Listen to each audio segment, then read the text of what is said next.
Good evening, everyone. Thank you for joining us. We're going to start with the land acknowledgement tonight. We begin by acknowledging that the land on which we gather is the traditional territory of the Three Fires Confederacy of First Nations, comprising of the Ojibwe, the Odawa, and the Potawatomi people, and of the Huron-Wendat and the Wyandot peoples. We recognize the land as an expression of gratitude to those whose traditional territory we reside on, and a way of honoring the Indigenous people who have been living and thriving on the land since time immemorial. Hi everyone, I'm Dan Gemis, President of the Emmetsburg Chamber of Commerce. I welcome you all once again this evening. Thanks to all who were here yesterday as well and are joining us for the second evening. We are broadcasting live on Facebook this evening once again.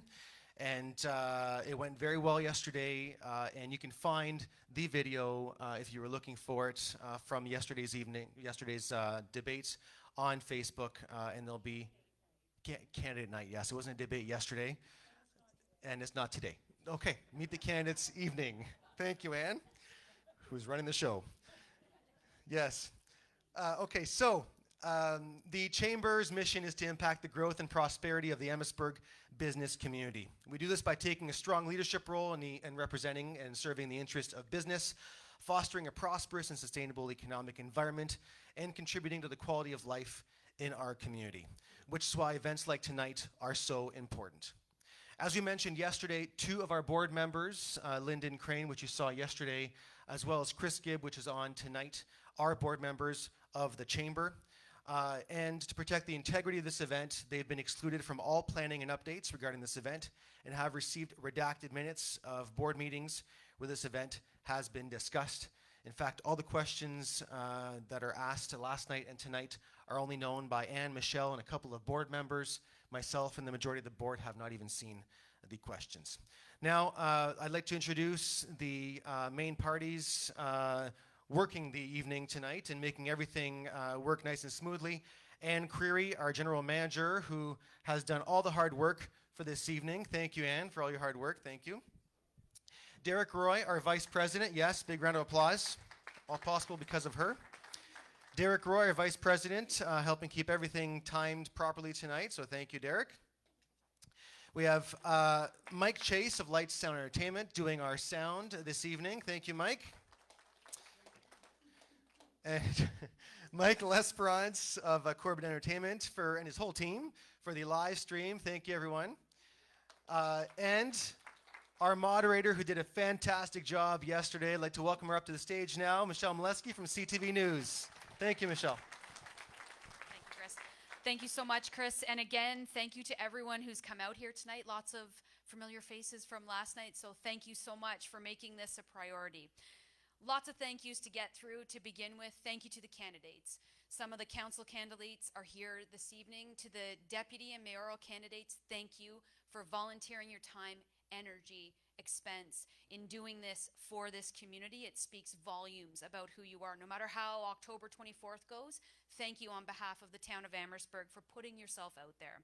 Thank you to the Chamber for doing this. As an agency that's outside of Town Hall, it's very important that there is an agency like the Chamber to put something like this on, and Anne and her entire team have worked really, really hard to make this fair, transparent, and open, and a really great forum to learn about the candidates that you have to vote for on the 24th.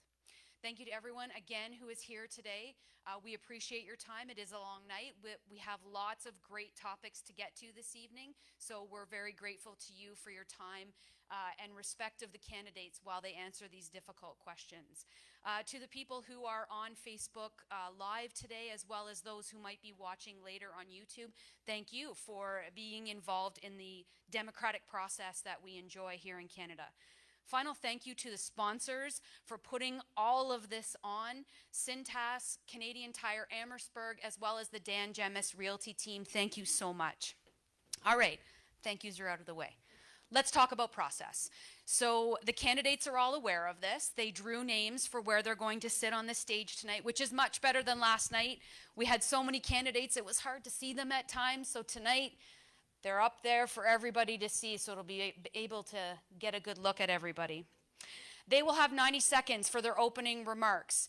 We're going to do things slightly differently than last night. We've got our blue buckets again today of the 5 different topics. We will pick one question out of every one. Each candidate will answer the question. There is an opportunity for rebuttal this evening. The candidates are aware of how all of that is going to work. Rebuttals are only 45 seconds. When we've gone through all of our rounds, we don't really want to tie into how many we're going to get because things went really well last night. So we're hoping to get a fair amount of questions through all of the candidates. Once we're through that, they will get 60 seconds for a closing remark. We hope to have the deputy mayoral discussion done by 7:20. We'll take a 10-minute break to stretch our legs, use the bathroom, go for a walk around the block real quick while the mayoral candidates get into their positions. The questions. Anne and her team have been collecting questions from the community and from chamber members for weeks, compiling them, editing them, and making sure that the issues that the residents are concerned about are addressed. Also got a great number of new questions that came in overnight. Really thrilled to see people getting engaged in the process, and we've included those. For the most part, none of the questions that we had last night will be asked tonight. So if you are someone who was here last night, you're going to hear all sorts of different questions. They hit on generally the same topics, but there won't be the exact same questions.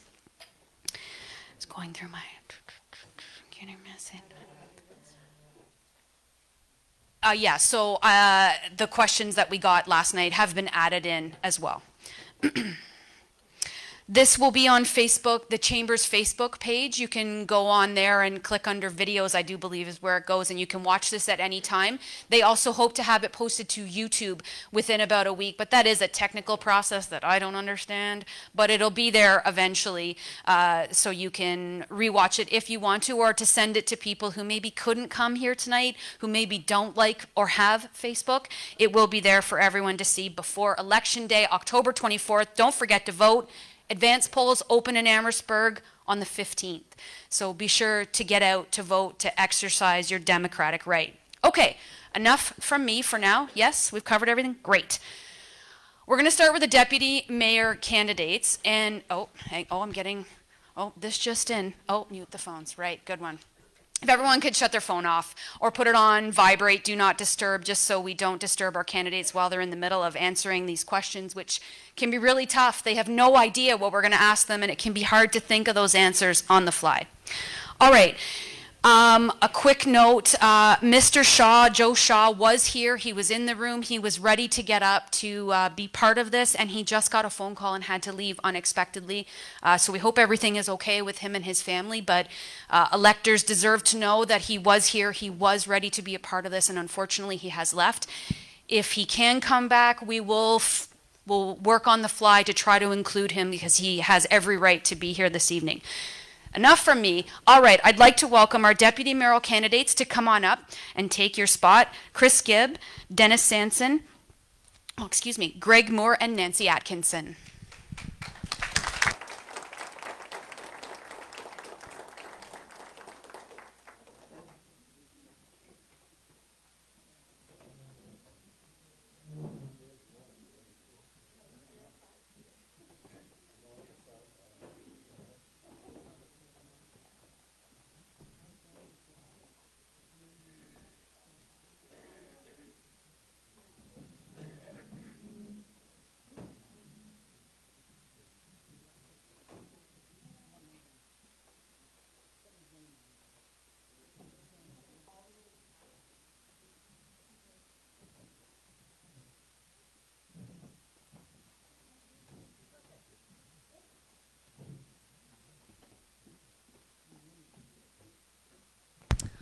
All right, thank you so much, candidates. Good luck this evening, and once again, thank you for your time. Chris Gibb, we'll start with you. You have 90 seconds for your opening remarks. Hello, my name is Chris Gibb, and tonight I'm asking to be your choice for Deputy Mayor of Emmetsburg.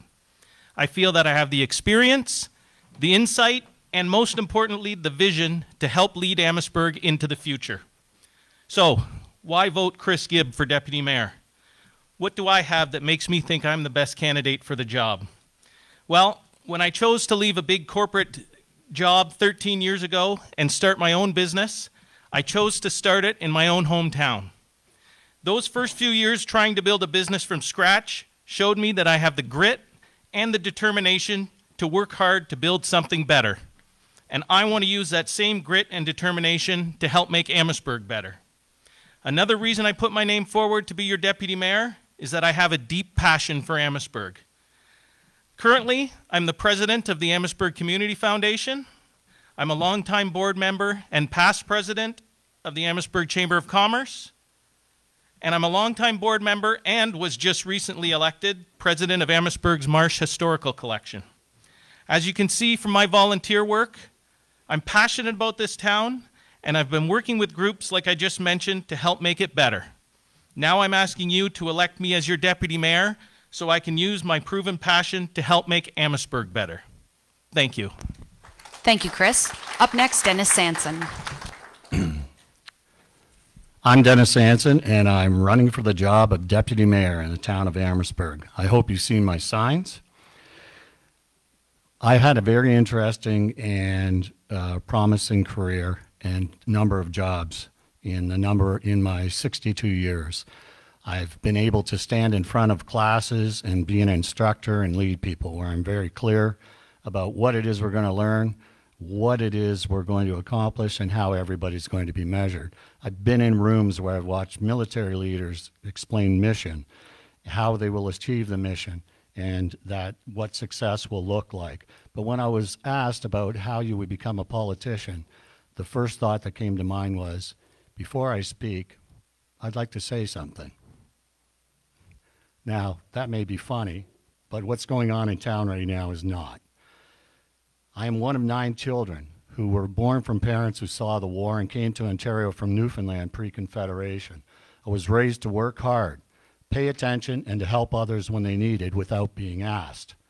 Service culture is part of my DNA. We all saw it during 9/11 when people of the world were stranded and welcomed to Gander.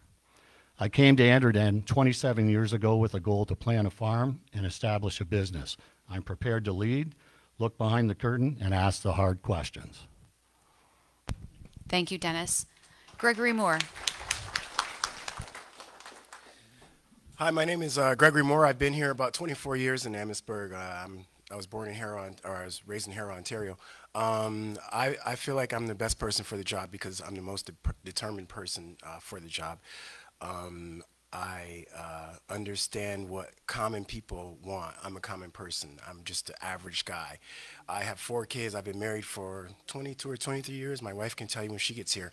But I am just a common person, and that's what I'm gonna touch on, and that's what I fully understand. I know that, like you guys, I pay bills. Like you guys, I pay property taxes. Like you guys, we all struggle to make ends meet, right? And I wanted to bring up something really quick because I don't know if people understand this or not, or if they've forgotten.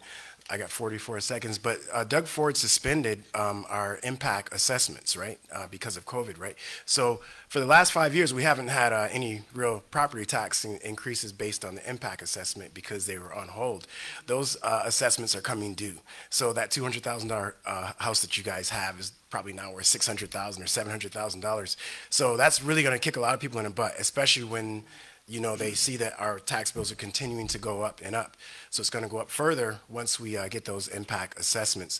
And that is why I'm running. One of the big reasons I'm running, I also have a lot of ideas that I want to do, but one of the main things that I want to do is get these costs under control. I think that's the most important thing for people like myself and people like you, which I think. Thank you, Gregory. Nancy Atkinson. Hi. My name is Nancy Atkinson. I'm married with 4 children, 13 grandchildren, 2 great-grandchildren. I'm retired and a lifelong resident of Emmetsburg who has been privileged to watch our community grow in all directions for over 70 years. I watched as we built our police force from 1 officer and his dog to a 30-member police force to be proud of, service clubs that built the Lions Pool, and the town simply had to maintain it. We had an outdoor rink, a wading pool at Toddy Jones Park, where many residents here learned to swim. The parks had equipment. But I have also seen all of this disappear and our taxes go up. So I decided it was time. I've been doing for 10 years, I've been asking questions, I've been delegating. I appeared before the Ontario Police Commission and asked them, please do not sell off our police department. They weren't ready to listen. I asked the council at the time not to make us lobbyists. And these are the reasons that I'm here tonight, because I've been working for the residents for over 10 years. It is time for me to not only ask the questions, but to have... Thank you, Nancy. Thank you, candidates, for your opening remarks. We're going to start. Round one is coming from our budget and taxes bucket. Okay, Mr. Gibb, we're going to start with you. Hoorah. Many candidates speak about money they'll spend improving parks and roads, etc. How and where do you intend to save money to pay for these kinds of investments? Well, I think the town has many, many ways that we can be saving money going into the future. As a small business owner, I know what it's like to have to stretch a dollar. And with a town that has a $50 million budget, when you include water and wastewater, there's got to be a lot of room to improve from there. There's all things that we can be looking at. There's shared services with other communities. There's all kinds of efficiencies that we could be looking into.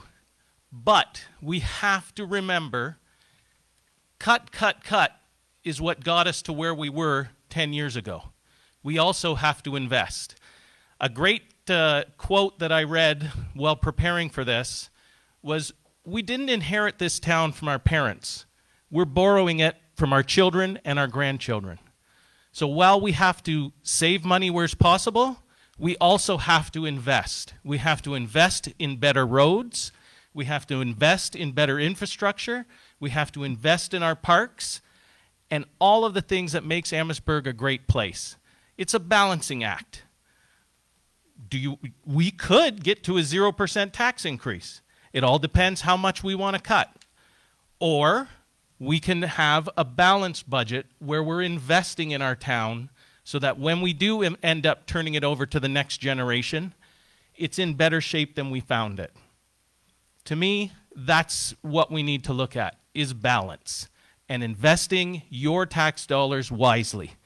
I won't make a lot of promises tonight, but one that I will make is I'm ready to squeeze as much as I can out of every dollar that you pay.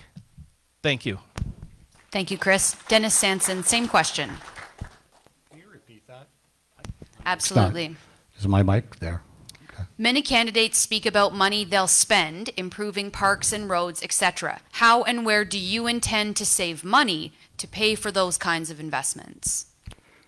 I'm running on a platform that says we need to keep Emmetsburg affordable for all residents, rural and urban. It's important that we look at each and every expenditure that we have. Before we talk about the word cut, we really need to rationalize the expenses we're making now. Are we getting the benefit for the services that are here now? Are we getting the best possible value for our dollar? If there's anybody that can tell me this town operates without waste, I'm not prepared to hear it.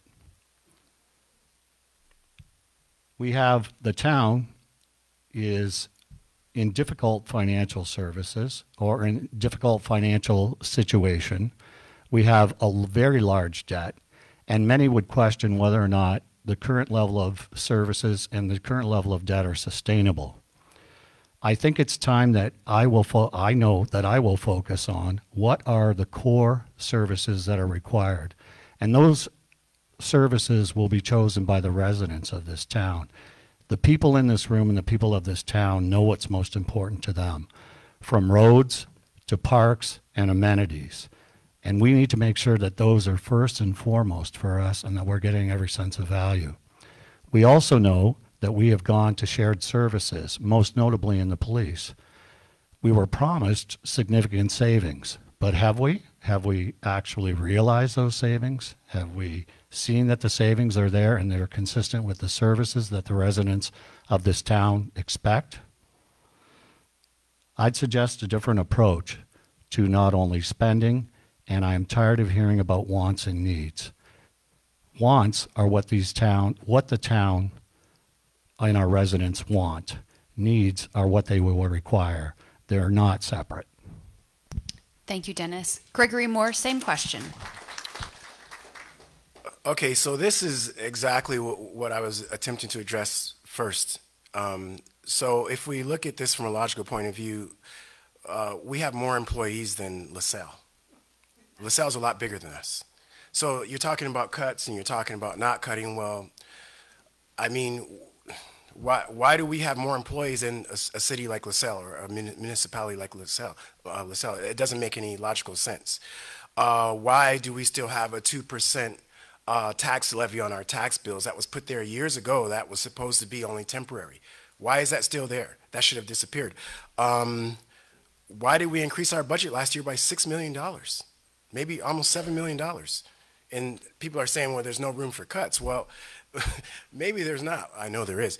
But there's a smarter way to spend money. And you're talking about amenities in town, et cetera. So if we have the ability to build low-cost, high-value things such as a basketball court, that doesn't cost millions of dollars. Tennis courts, it doesn't cost millions of dollars. Pickleball courts, they don't cost millions of dollars. However, these things are very, very high value for the residents. They don't cost millions of dollars, and we don't need to really find money that, we don't need to look that far to find money for these things to support these type of things. But yes, some cuts do need to be made. Absolutely, cuts need to be made. We probably need to sell Duffy's. We probably need to sell Bellevue. And people are, going to say, what are you talking about, sell Duffy's? Well, it was a great idea to buy Duffy's. I love Duffy's. I went there and I was a kid, all you can eat. It was the best place in Emmetsburg. But I got to tell you, if we don't sell Duffy's, it could very well end up fenced up for another decade. Where do we have the money for this? We have to spend $40 million on our fresh water system. We have to do something, and we do not have the money to sustain Bellevue, Duffy's, and all this other stuff that we're buying. We're not a brokerage. We're a town. We're supposed to build roads, maintain our infrastructure, and that's it. And Thank you, Gregory. Nancy Atkinson, same question. How about if we start with a little bit of common sense and efficiency? Do we really need, in a town the size of Emmetsburg, 25 managers and directors? Really? Do we need a report at the cost of usually around $100,000 every time we want to breathe?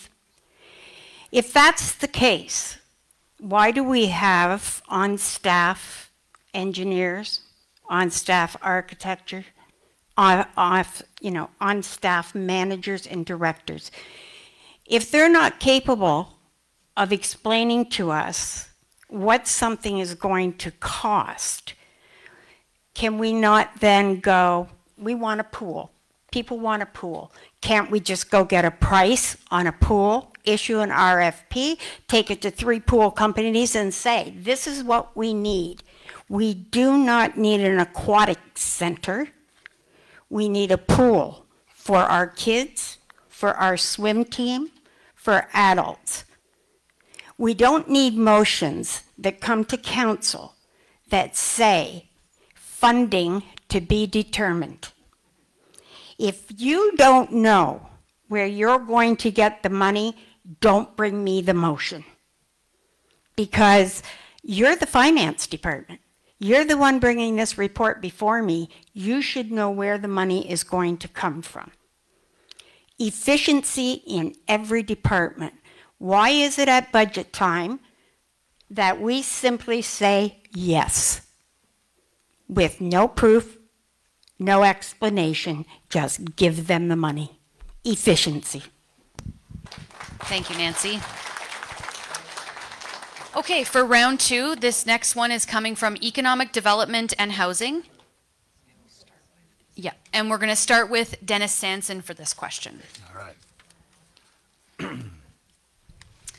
Dennis, I am aware of a hardworking Emmetsburg resident who is now looking for a place to rent and will soon be forced to vacate their current apartment. This person makes minimum wage. What advice can you give this person? That's a fantastic question. In terms of advice, I don't know that there's a quick and an easy solution to affordable housing. And again, what is affordable housing? We will have to look in our community and determine that we have that capacity. The rental markets and the realistic economic circumstances in this town are such that real estate has gotten more expensive. Everything has gotten more expensive. Do we have the capacity to be able to accommodate these people? I would suggest if we're building and bringing industry to town, two most notable recent projects, which pay minimum wage, are we also on council looking at options for more affordable housing? Should we be looking at pad projects where we can put mini housing? Should we be looking at temporary housing that is adaptable for multiple uses that can be constructed in a prefabricated manner that can become affordable? Can we insist that the development that is currently underway in some of these areas, that instead of large square footage, very expensive homes for multiple families or single families, can we incorporate designs where we can have smaller footprints that are going to become affordable? This is not a single incident. This is certainly a trend. It is not a fad. We can look forward to more expensive things and a harder cost of living, not just in our town, but across the region. Thank you, Dennis. Gregory Moore, same question. Can you answer that question? Ask that question again, sorry. Of course, no problem. I am aware of a hardworking Emmetsburg resident who is now looking for a place to rent and will soon be forced to vacate their current apartment. This person only makes minimum wage. What advice can you give this person with regards to their housing crisis concerns? None. I'm going to tell you right now, I don't have any advice for that person. I'll tell you why. Because everybody is close to being evicted from their homes. We are all regular people, and I got to tell you, I am paying $9,000 a year in property taxes. The reason I moved to this town is because when I moved here 20-some years ago, I was paying $2,000 a year, and this was the cheapest place in Essex County you could come to live. And now, we can't even afford to live here anymore. We have seniors on a fixed income. So you're talking about a person that is on minimum wage. Well, what about the seniors?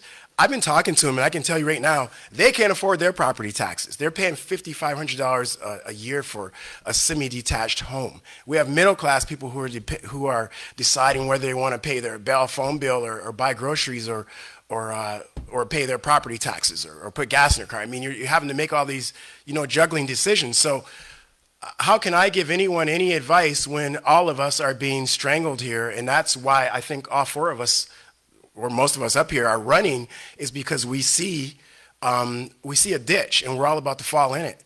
I mean, how how high can we raise taxes before we say, hey guys, look, we need some common sense over here? How high can we go? And we haven't even, like I said before, we haven't even got our homes reassessed yet. When people get their reassessments, they are going to hit the floor.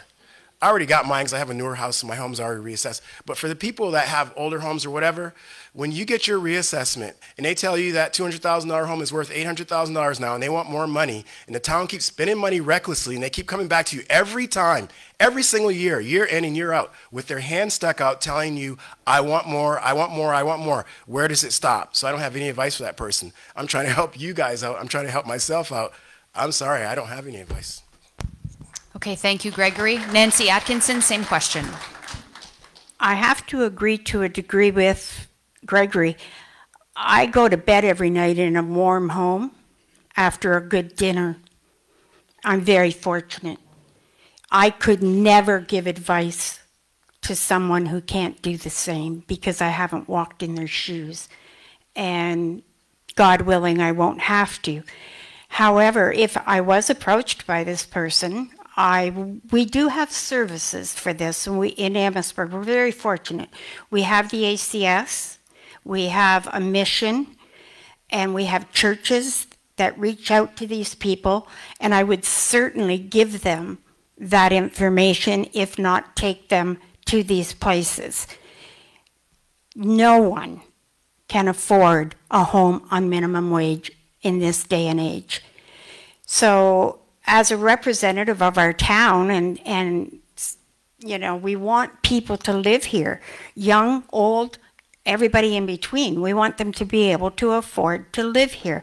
So how about going to the developers and asking, can you not backtrack? Can you not please find in your business, in your ways, to start building affordable homes for everyone? That's all I would be able to do on the subject. Thank you. Thank you, Nancy. Right. Mr. Gibb. Is this on? Okay. I promised myself when I got into this, I was going to be as truthful as possible to my own self and to everybody else. So I'm going to tell you right now, you aren't going to get developers to build affordable housing. They just don't do that. That is something that you need buy-in from upper levels of government. And this is not an Emmetsburg problem. This is an Ontario, a Canadian problem. Now that I've pointed out the problem, what's the solution? Our best bet is to get more housing inventory. The more apartment buildings we have, the more seniors that move out of their large homes. The more people who sell large homes, the people with medium homes buy the larger homes. The people with the small homes buy the medium homes. And it opens up some lower cost housing for the, the people starting out or the people struggling. Again, it all comes down to housing inventory. How do we maximize the space we have in the homes that are available? I know a lot of people who are starting to look into non-conforming duplexes. They change their basement, turn it into a second location. There's another opening. There's another bed for someone to lie in, another, kitchen for them to cook their food in. Infill. We've got spaces in this town, lots that could be severed, and other housing built in there. Again, I would tell that person I have compassion for them, but this is not an Emmetsburg solvable problem. This is a nationwide problem. Thank you. Thank you, Chris. Our next round of questions comes from Town Infrastructure and Amenities. Gregory, we'll start with you. What amenities do you believe are missing in town, and how would they be funded if you wanted to bring them to town? Well, we could sell Bellevue. We could sell Duffy's. And then we would get use out of Duffy's. Wouldn't that be great if a private developer came in and actually built the marina and get rid of those ugly fences that have been plaguing our downtown for all these years? Like I said before, we need low-cost, high-value items such as basketball courts. This is really, really simple stuff. We don't need to, hire all these outside professionals to come into our town and tell us what to do. We need basketball courts. They're cheap. We need tennis courts. They're really cheap. We need pickleball courts. They're really cheap. A pool's not that much. I mean, I built one myself. We need stuff that's going to be really high valued for people, like our seniors and me, and well, I'm almost a senior now. And, kids, look at our parks. Why are all of our parks fenced off? Like, they're all gone. I think there's one left in Kingsbridge. Why are all of our parks fenced off? So we need to put our parks back. We need to find money where we can find money, and I can tell you where we can find money. All you have to do is pull out the budget. I think every single department needs to be given a directive. You cut your budget by 10%, every single department. Now, I know you guys all have homes, most of you. You guys cut your budgets, I cut my budget, and our budgets fluctuate based on our income, based on, the outside climate, based on a lot of different things. We can flex our budgets, based on our, many different things. So why don't these municipalities do the same thing? Why is it always that they try to increase the budget? They try to increase the budget. They never even look at cutting. They never even mention cutting anything. They never even look for efficiencies. Every private business that I've ever been in has always looked for efficiencies. Not these municipalities. Something's wrong. Thank you, Gregory. Nancy Atkinson, same question. where do you find the money? First of all, I have read, I've studied, and I've looked at budget after budget after budget. I've asked why the numbers don't add up. Oh, it's probably just a typing error. Do you know how much a typing error can cost you? That's not an answer. So I think one of the places we have to start is to make sure that our financials are true, they add up, and we know how much money we have going forward. Because if you don't have the correct numbers going forward, you're just going to have a bigger mess. I have to ask if council has ever gotten a price, a real price, not a report from some engineer out of Toronto telling us what we want, but a price on any of the amenities that we lost when we sold Centennial Park for $2.4 million. What do you think you could get for $2.4 million? Could you get a pool? Could you get a tennis court? Could you get a basketball hoop? You know what you got? You got a leasehold building with a leaky roof and can't be finished because we're told there's no money. We have to put our money where the residents want the money. And we really do have a lot of needs as well as wants. So let's make sure that balance is, this is what we need, this is what we can afford, and go from there. Thank you, Nancy. Chris Gibb, same question. Get you to reread the question. Thank you.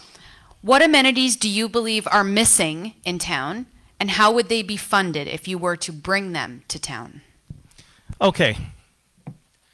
If you want to fund amenities and invest in the infrastructure you already have, you have to continue the process of lowering your debt and raising your reserves. You have to be able to have projects built without borrowing money. And it has to go slowly. We don't need to rebuild everything overnight. Now, when it comes to infrastructure and when it comes to Duffy's, I want to be very, very clear. I will support that to be a park only. It will not be sold if I have anything to say about it. We have one of the best parks in the entire province in the Kings Navy Yard Park, and I want to see that expanded. We bought it to be a park, and I believe, I don't know if I'd say it's a right, but it's whatever is right below a right. Public access to the water has to be guaranteed for all of us. That Duffy's property, I will never vote to do anything other than make it a park. We don't have to spend $1 million on it day one.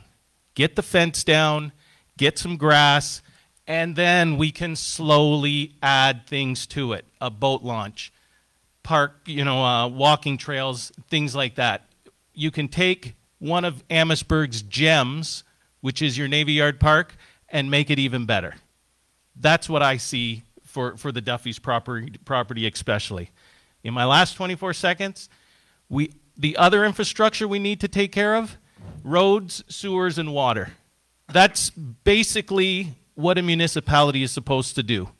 We have to guarantee that the roads, the sewer system, and the water system that we turn over to the next generation is in as good a shape as we can get it. Thanks. Thank you, Chris. Dennis Sanson, same question. Unfortunately, I'm going to have to ask you to answer again, please. Read the question again? Please. No problem.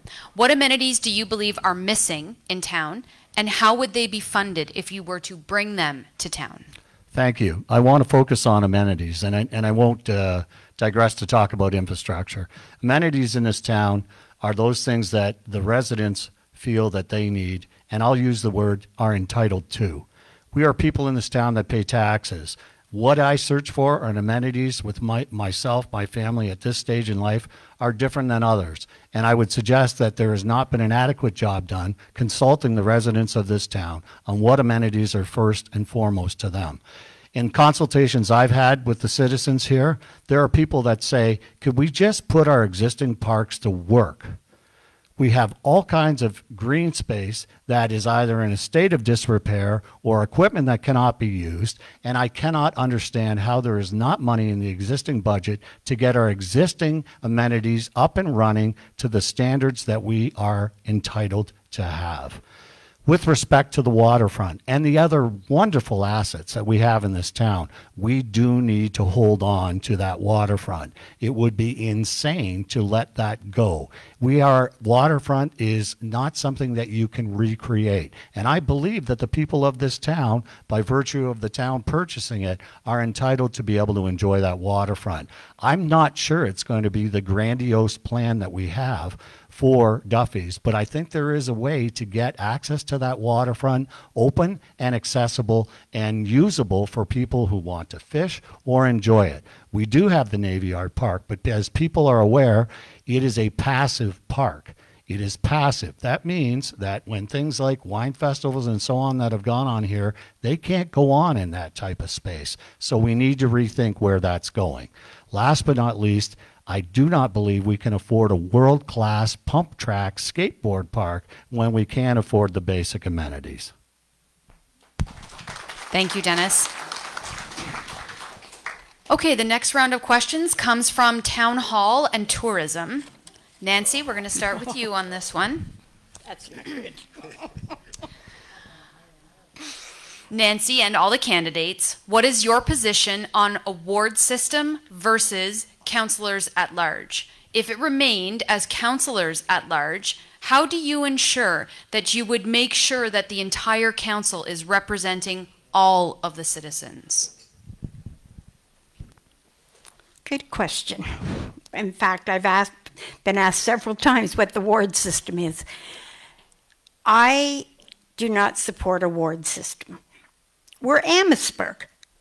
We're not big enough to have a ward system. If we were, we'd still be Emmetsburg, Anderton, and Malden.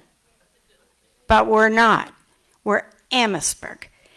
And as your deputy mayor or as a councillor, I would certainly hope that you would all be represented equally, and you should be.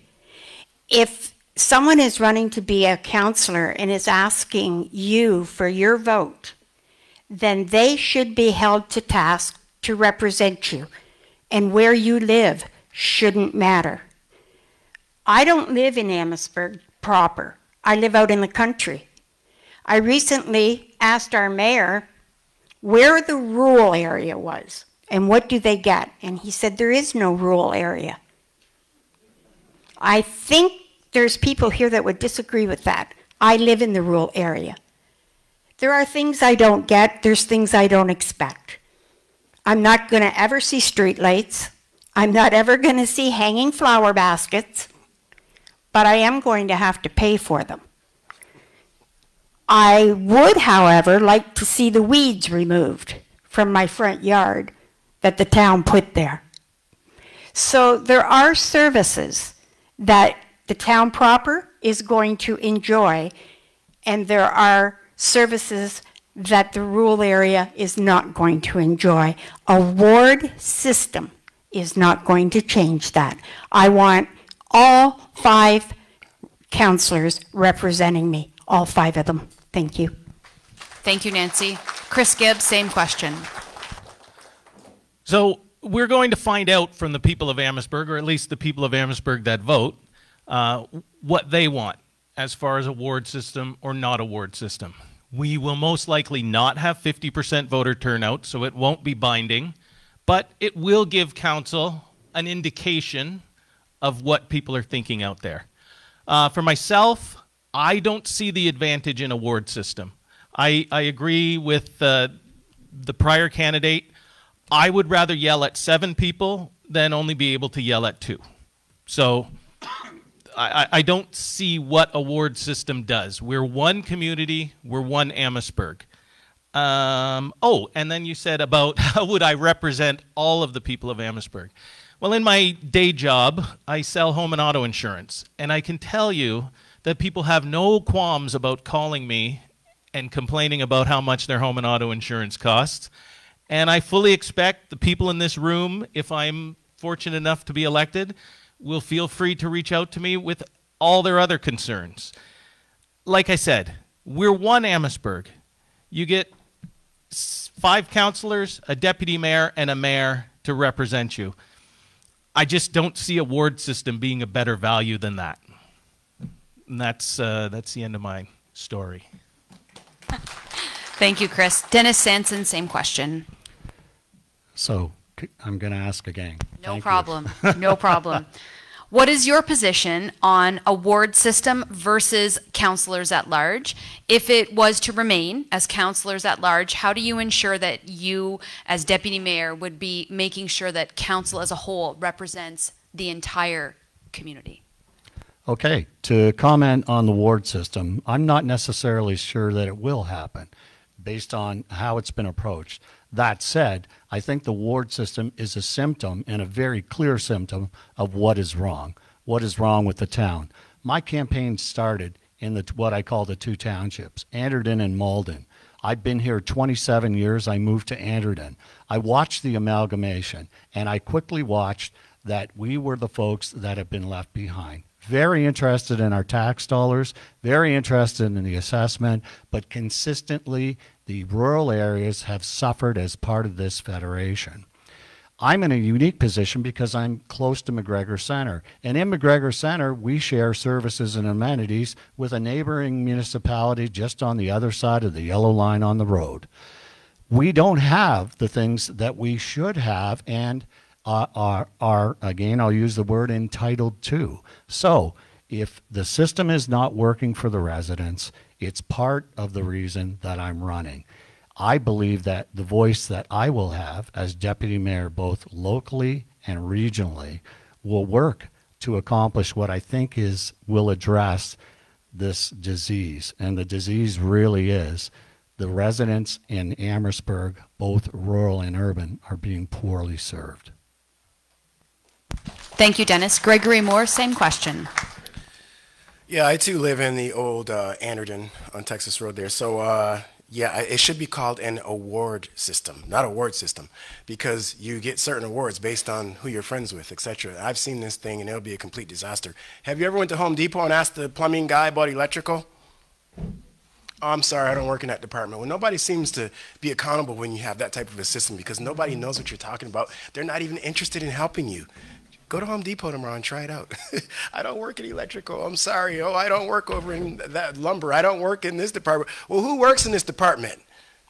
Good luck finding them. So it's called an award system. Now, if me and Nancy are friends, then, and she happens to be the mayor, I might happen to get that park bench that I want. But if I voted against her last time, then this may be an award system. So no, it'll be a complete disaster. You want nothing to do with the award system, in my opinion. Now, I want to get back to Duffy's because I have time. That land needs to be remediated at Duffy's. The town doesn't have money to do that. The town doesn't have money to pull those fences down and build all this stuff that we want built. I want it built too. I was in total agreement with the town buying Duffy's when they bought it. But what we know now is different than what happened then. So now we're in a different position. And if somebody can come up with a different opinion or a different idea or anything like that as to what should be done with Duffy's from a financial point of view, I'm all ears. But right now, in my opinion, we need to sell it. I'm done. Thank you, Gregory. We're just going to take a quick break to fix the banner.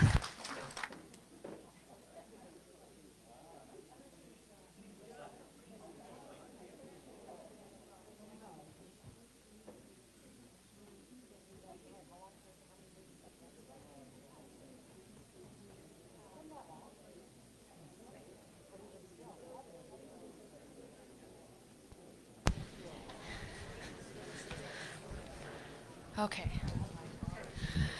And we're back.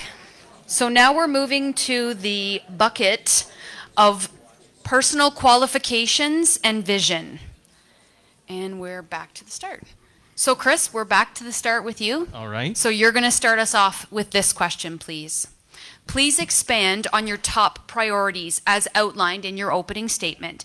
Specifically, how will you advocate for these issues? Okay. My top priorities are relatively simple. Number one, we must continue on the path of lowering our debt and building our reserves. In my opinion, not having financial stability in this town is an existential threat to us continuing as a standalone municipality. So number one, we're going to continue on the work that's been done to lower our debt and build our reserves. That is my number one priority. Number two, there is a tidal wave of growth coming to this community. I don't know how many of you have been around the old quarry land. There's going to be homes coming in there abundantly. I just noticed today that on the other side of Big Creek, they're starting the archaeological work to begin another subdivision there. There's 1,400 units coming to the center of this town. How are we going to integrate those new people into this community so that we continue to have a sense of community? You know, you can look to LaSalle to see what happens when you get too much growth and you don't put thought into maintaining your community. That was number two. Number three is amenities and infrastructure. We are going to bring our road system, well, let me back up. This is on the fly, so you got to give me some. We've got a roads need study that gave our road system, the entire road system for the whole of Emmetsburg, a score of 60 out of 100. There is a plan to get that score up to a 70 out of 100 in 10 years. If we continue to invest, if we continue to slowly improve, we will have a road system that we can turn over to the next generation and be proud of. 2, 1, done. Thank you, Chris. Dennis Sanson, same question. Okay, one more time. I've got a short attention span. No worries. It's all good. I love talking into the mic. It's good. So please expand on your top priorities as outlined in your opening statements. Specifically, how will you advocate for your top priorities? Okay, so I'll reiterate my top priorities. Number one is spending and the cost of being in this town. We need to make Emmetsburg more affordable. So we will look at every penny and every expenditure that we have. Not only that, as a council and as a candidate for deputy mayor, I'll look at exactly how we operate. I am not afraid to look behind the curtain. I am not afraid to ask the hard questions. I have had a very diverse and interesting number of jobs in a career, and that qualifies me to look at things like roads. And I'm super resourceful, so if I don't have the answer to something, I know who to ask and where to find out. Number two, we need to focus on serving the needs of this resident, of all our residents. First and foremost, that's our job. I'm applying for a job. I know abundantly who I serve, and most importantly, who I work for. If I'm successful in getting this job, I will insist that we plan, and we plan well. I understand that lots of people tell me, how have we adopted a build first and plan second philosophy in this municipality? Well, I ask myself, we have an official plan. Is everybody conversant with it? Do you know when it was founded? Do you know that it's under a process of revision?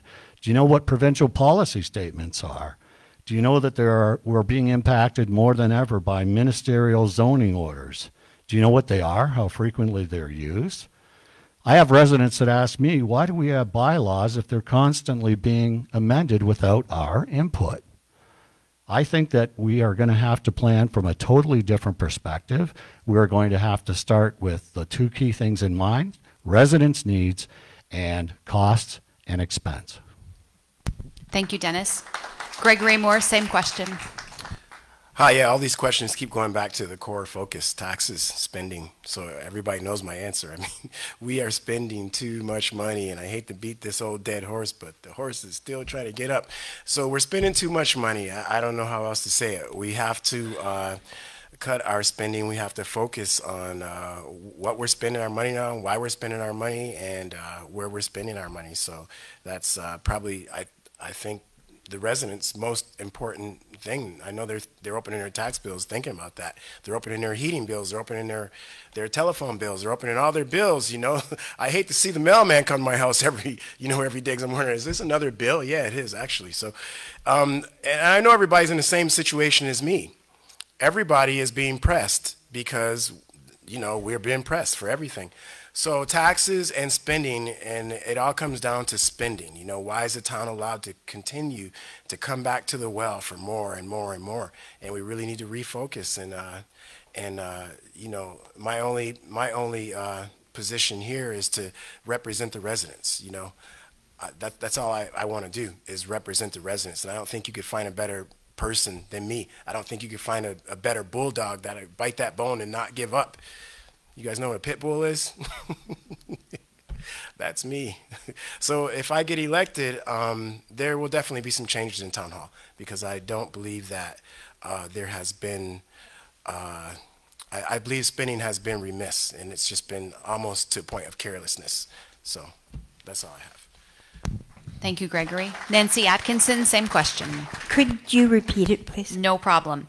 Please expand on your top priorities as outlined in your opening statements. Specifically, how will you advocate for your top priorities? Well, there's so many priorities right now. But my top one is always been, for the last forever how long, common sense. And let's get rid of the sporadic spending. We don't spend with a plan. We don't spend with a goal. We pat ourselves on the back because we've paid down the debt. I'm sure many of you have paid down a mortgage. It's not by choice. It's because you have to. That's the law. You got to pay back your money. You know, it's pretty simple. That's not a pat on the back. You taxpayers paid down the debt of the town. It's that simple. Nobody went out and brought in extra revenue. Nobody brought in extra industry to increase our tax base. The taxpayer's dollar pays the bills. If elected, I would hope to bring to council, if all councillors are ready, willing, and able to play on a team, to set goals, to set a plan, to have a direction.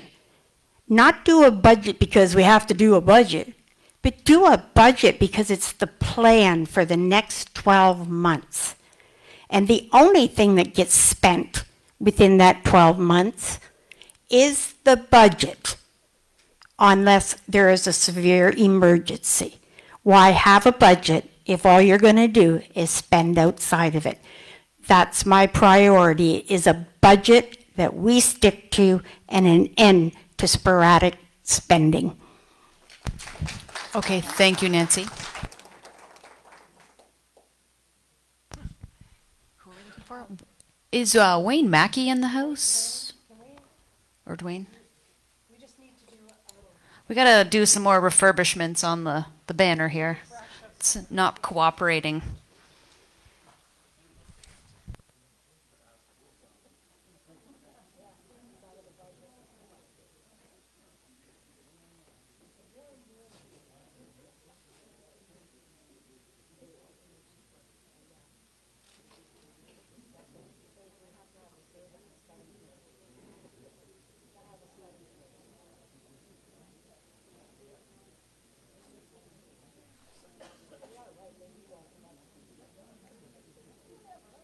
All right, while our wonderful duct tape banner folks are fixing the banner here, we're going to go on with another question. Keep things going. We're right on schedule, people. The next bucket is budget and taxes. More budget and taxes questions. Started with Chris last time. Dennis, we're going to start with you for this question.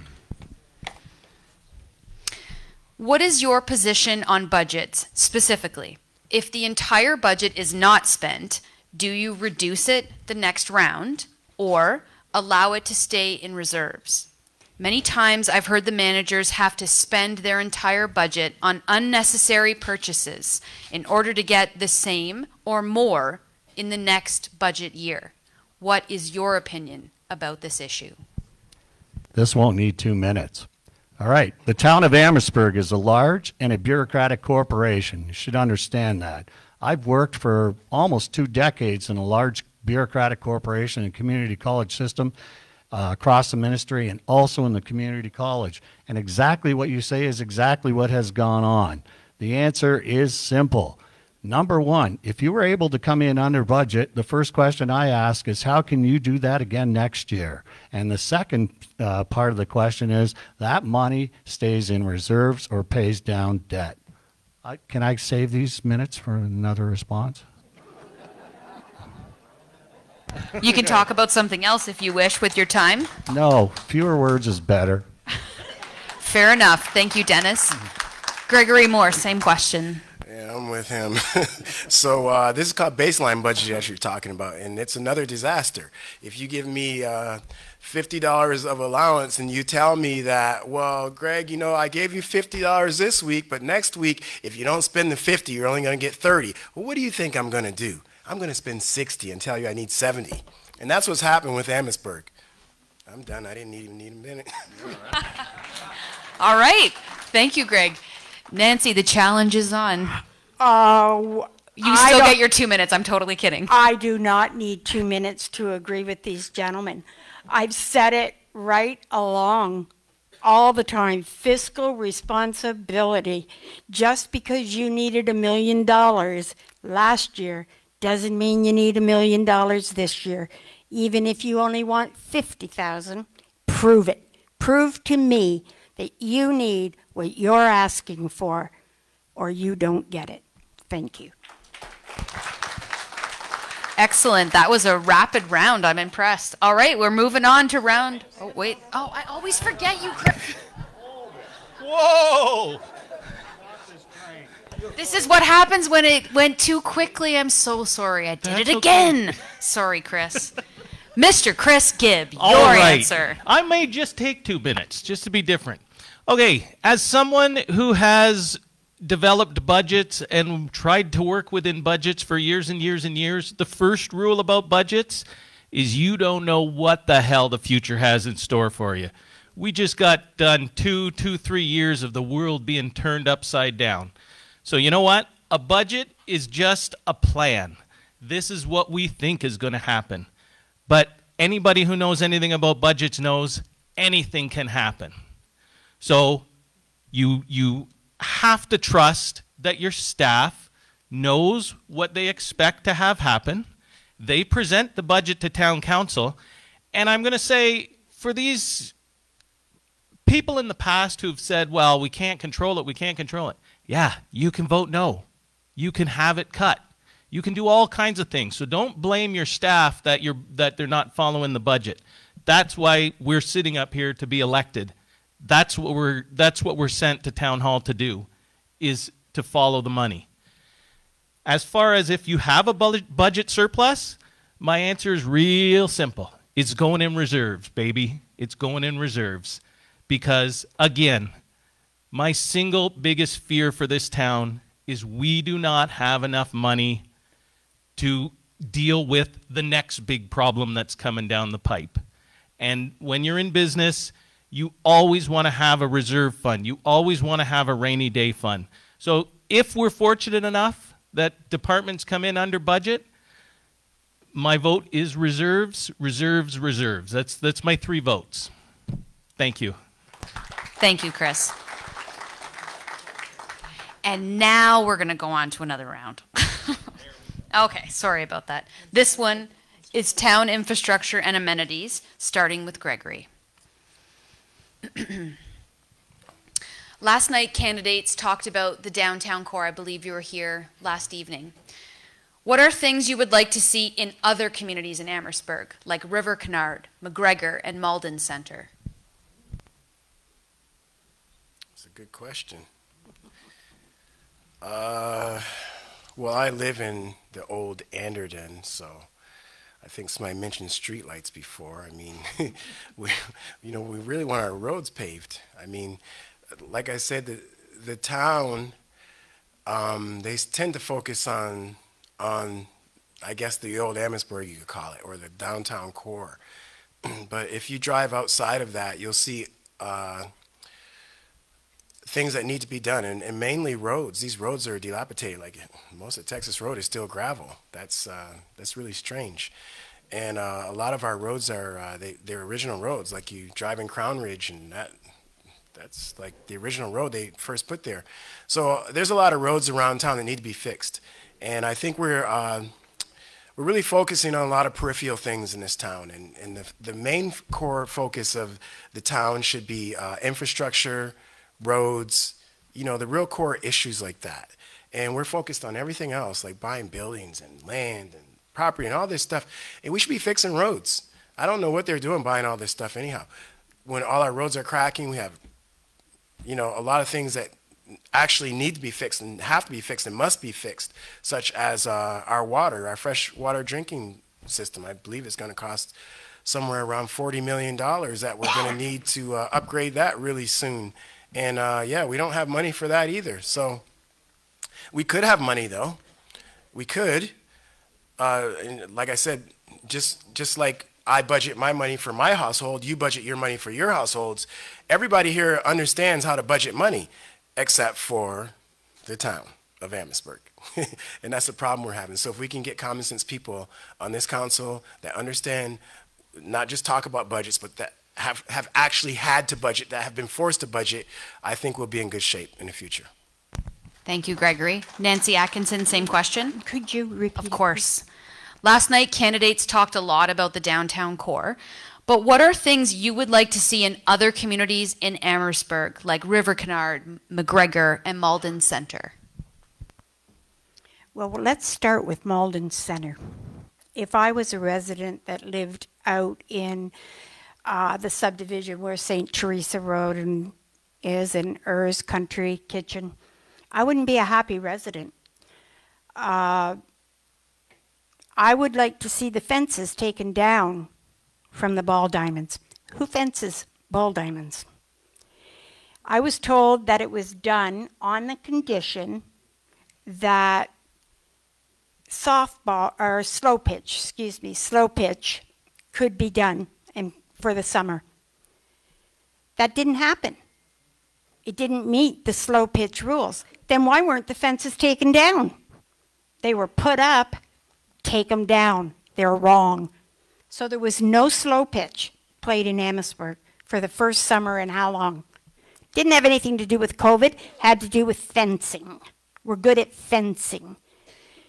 I would like to see the weeds taken out of the tennis court in Malden Center and give the kids a place to play. I'd like to see the park equipment back and give the kids a place to play. These things are important. We have children climbing on roofs. We have children abusing buildings. Why? Why are they doing that? Because they don't have any place to play. Annerton, Malden, McGregor, River Canard all have children.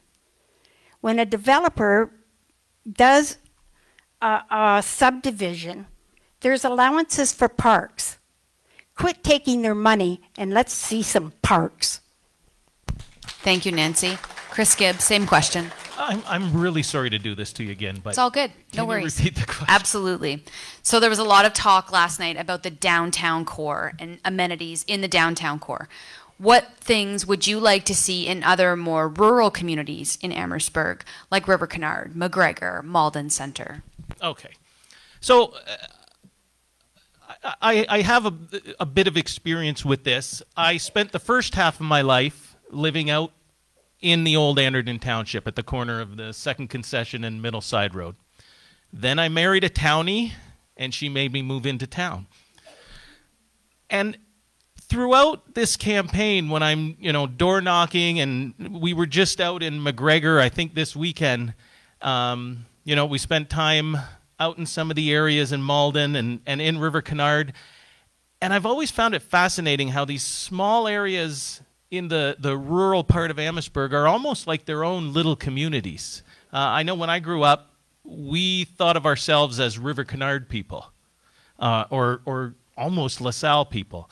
So I sometimes feel that there's a disconnect, and one woman who's sticking in my mind right now out in McGregor, I said, what things do you want to see out here?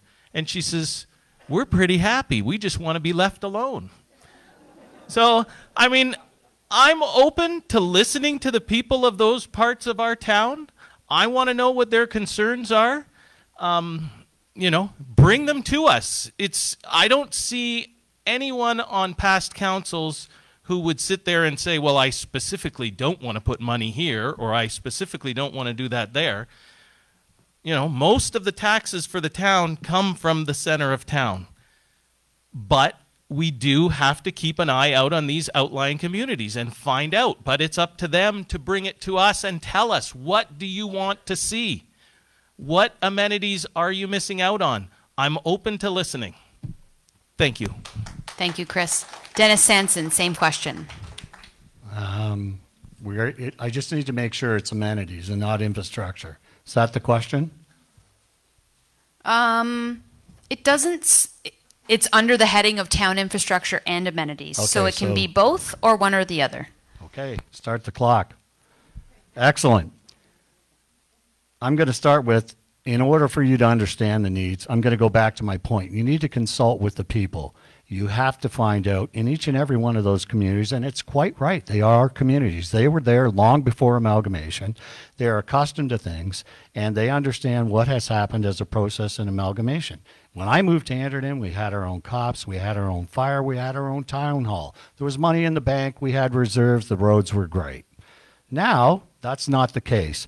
And I have to pick up on what Chris said. It's different when you're communicating with people on a regular basis and ongoing. It's much different than someone who or if you appear as a politician and you suggest the last thing that people want to hear is, I'm here from the government and I'm going to help. Infrastructure is expensive. We all know that it's very expensive. We all know that it's gotten more expensive. We also know that with inflation, the cost of materials is in many cases unpredictable. The other thing that we know, if you're involved in it and you're out there getting your hands dirty, you learn that there's a limited number of people who are able to do the work. I'm not sure if you're in business, but I have been, and as soon as there's a very few contractors that are able, you'll tend to find that there's not a lot of difference between the prices that go on. So by consulting with residents, you get a clear need of what sort of road, and if you're conversing with it, you understand road construction. You have the opportunity, as I have, to talk to road superintendents from before who are still around with a ton of knowledge. I've been blessed to get to meet people who are the best, who have learned from the best, who learned from the best, who are often self-taught. McGregor needs massive development and infrastructure, as do all of those communities on an individual basis. Thank you, Dennis. Gregory Moore, same question. Oh, didn't I answer it? No. Oh, yes, you did. Yeah, I went first. I'm thinking, we're moving through these so quickly. I apologize, Gregory. So we're moving into an 8th round, which we weren't anticipating getting to. So that's why I'm a little off. But no, it's because we're one less candidate. Oh, right. That's right. One less candidate. So Nancy, we'll start with you.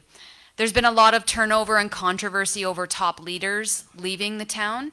How will you rebuild trust with the public that administration is working towards stability? By telling the truth.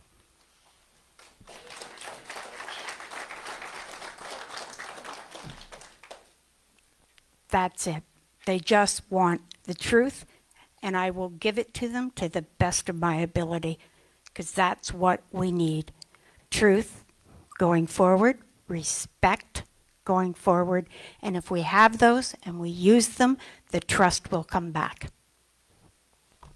Thank you, Nancy. Chris Gibb, same question. Yeah. I really don't know what went on there. There's so many rumors that are going around this town about who did what and who got kicked out of where. And I get it. Again, I'm going to be brutally honest. I get it. We all want to know what happened. It would be a great story for us to all talk about. But there's an employer-employee relationship between the town and the people who left.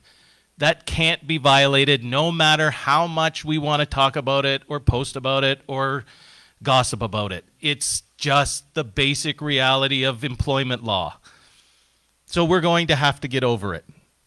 How are we going to regain trust? Well, ladies and gentlemen, this is your opportunity. If you don't trust the people that you sent there last time, then send new people this time. I'm not doing this to be popular, and I'm not doing it because I feel like it's going to be a lot of fun. I'm doing it because I am deathly afraid that we are going to lose our town if we don't start planning for the future. That's my single, well, I guess I promised something earlier, but that's my most important promise. We have to start looking towards the future of this town. Yes, bad things have happened in the past, but they've happened. They're over. What are we going to do to fix them? If you want somebody who's going to look at ways to fix it and make it better, I'm your guy. Thank you. Thank you, Chris. Dennis Sanson, same question. Does everybody understand the phrase, the elephant in the room? Okay. Throughout my career, I've studied leaders. I have learned and been inspired by many. I've watched those that aspire and that have failed. I spend my days with people that are used to getting things done. Leadership is more than pointing a team in the right direction. It's about determining what must be done, understanding every step that must be taken to reach your goal, and being present, and I underline, accountable for every step of the journey. When you face stiff opposition or get knocked off course, leaders must find ways to improvise. Often you are mending fences, then building bridges. It is critical for leaders to influence, inspire, and help others to build skills become their very best. Leaders understand that respect and trust are earned and not given. That said, I witnessed leadership of municipal government and what was allowed to go on. Details aren't really necessary to me other than it happened, and it happened on their watch. And the response from leaders were, well, I sure know that we can't talk about this because it could end up costing the town more money. Honestly, how much did it already cost us? I cannot imagine. In my world, I would have, not that I'd done it, I would have resigned. It's reprehensible. If we cannot learn from these mistakes, we can't possibly move on. How do we proceed? The question is clear. You need to choose leaders, and I purport to be one of those people who are going to move forward in a way that's positive and accountable. Thank you, Dennis. Gregory Moore, same question. Well, my pastor used to say, if that eraser runs out before that lead, you're making too many mistakes. And I think that's the problem here. And I'm not sure if they're mistakes. And like my friend here was saying, the elephant in the room, yeah, everybody wants to know, why did they get walked out of town hall? What happened? What happened? Why are we losing so many members of administration, et cetera? And you know, nobody seems to know what happened. I will personally call for a forensic audit of this town. I believe that's what we need. It absolutely has to happen. I don't think we can move forward without a forensic audit. If we don't find out where all this money went and why all this stuff happened, I don't know that we can move forward. But I can tell you one thing. If you follow the money trail, I think all of your questions will get answered. And that's why I'm calling for a financial audit, or a forensic audit, not a financial audit. Those things are fraudulent. We need a forensic audit. We need someone to come in here who's unattached from the town and to tell us exactly where all that money went, where the money is, and where the money's going, because there's a lot of stuff. These guys have creative ways of hiding this stuff. So we need a forensic audit, and then I think we can move forward. And I think we'll get out of the thick weeds once we get that done. Thank you, Gregory.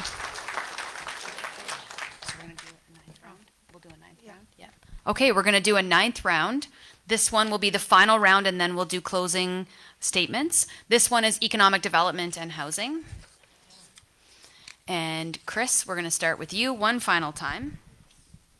The town of Emmetsburg has drafted a community improvement plan, but it has not been finalized and no funding is available at this time. What are your plans for a CIP?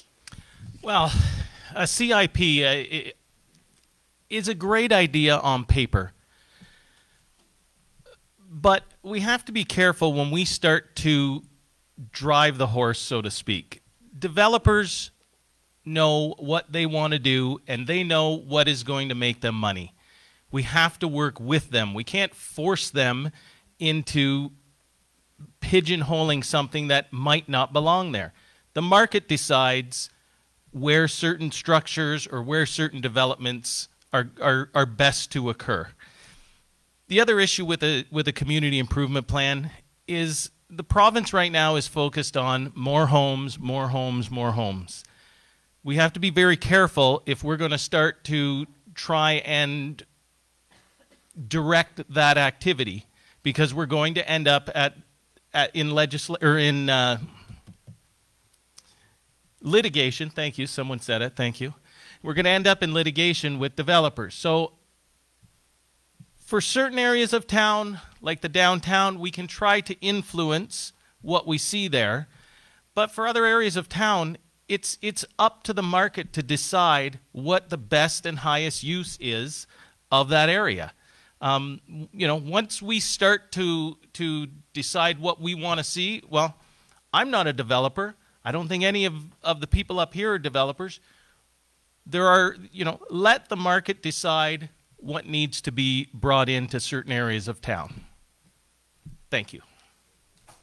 Thank you, Chris. Dennis Sanson, same question. Okay, I'm going to ask it, or ask you to ask it again. No problem. The town of Emmetsburg has drafted a community improvement plan, but it has not been finalized and no funding is available at this time. What are your plans for a CIP? Okay, I will start with my statement that I've made and will continue to make, and that is we need to be more dependent on consultation and less dependent on consultants.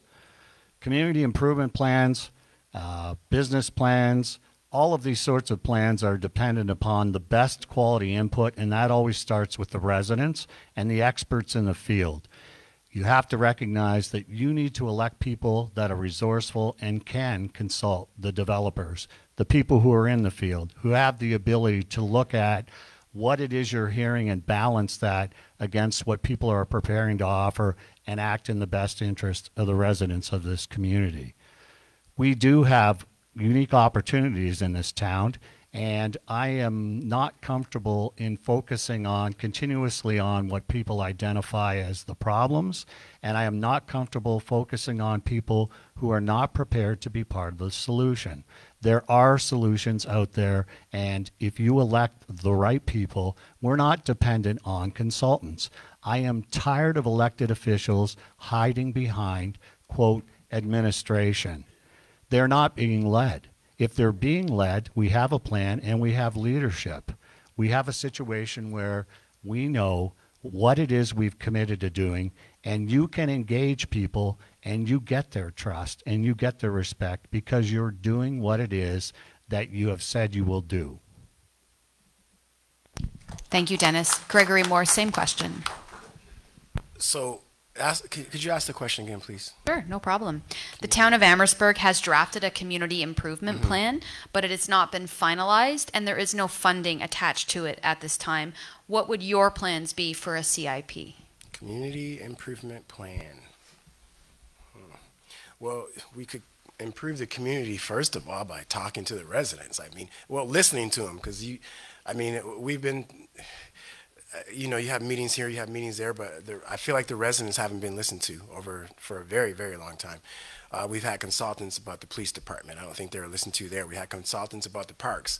They tried to shut that down. You know, everything that the residents say, administration for at least the last 8 years has completely just ignored them, ignored everything that they said. And the residents are up there standing holding the bag while the town asks them for more taxes, of course. So community improvement plan, well, I look at a place like Kingsbridge, and someone said last night that they were supposed to have 4 exits out of there and they only have 2. Well, half those cars are driving past my house every day and they're going about 100 kilometers an hour. So these developers can be held accountable for not putting roads in it they said they were going to put in, or doing what they said they were going to do, and they should be. Like, I'm not sure why we're giving them permission to build 1,000 houses with one exit out of a certain subdivision or whatever. That'll help the community out a lot. I know that. You know, I mean, if we get developers to do proper development, and that includes roads and sewers and anything else, you know. And there's a development going on, you know, around Friar Street near the old Crown Ridge subdivision. It doesn't look like there's going to be enough exits out of that one either. So the developers need to be, you know, if you're going to build here, you have to build it in such a way that, you know, it benefits the community, not benefits your pocketbooks. And that's what's been happening for a long time. And we need to really look at that and hold administration to accountable. And one thing we really need to do is have council in charge and not any CAO ever. Thank you, Gregory. Nancy Atkinson, same question. Community improvement plan, community. That is the key word in that sentence. We have had a community that has come together and signed petitions. 4,000 people. I'm here tonight. Why am I here tonight? To ask you to put your faith in me as your deputy mayor. If I'm not willing to work for you, why am I sitting up here? If I'm not willing to listen to you, why am I sitting up here? If you send me a petition that has 4,000 names on it, it's time to take a good look at what it is you want and see if it's feasible. Is it always? No. Will it be? No. But I'm not here to be a yes person, and I'm not here to make unanimous decisions. I'm here to vote right here for you.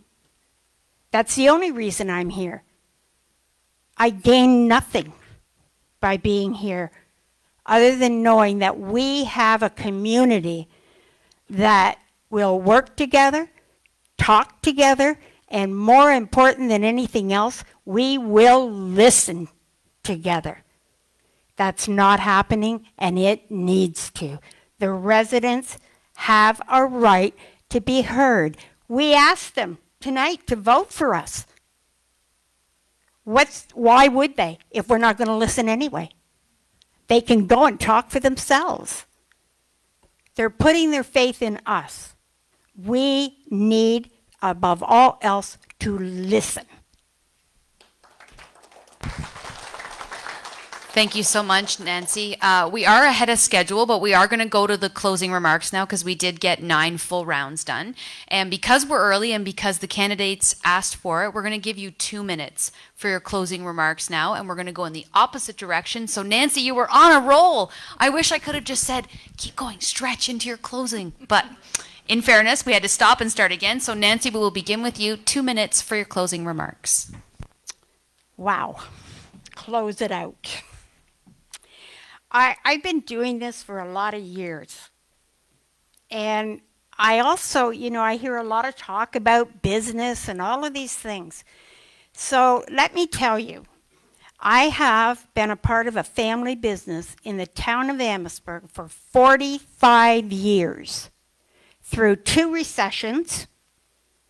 I worked in an accounting department for 30 years, and we didn't do year ends.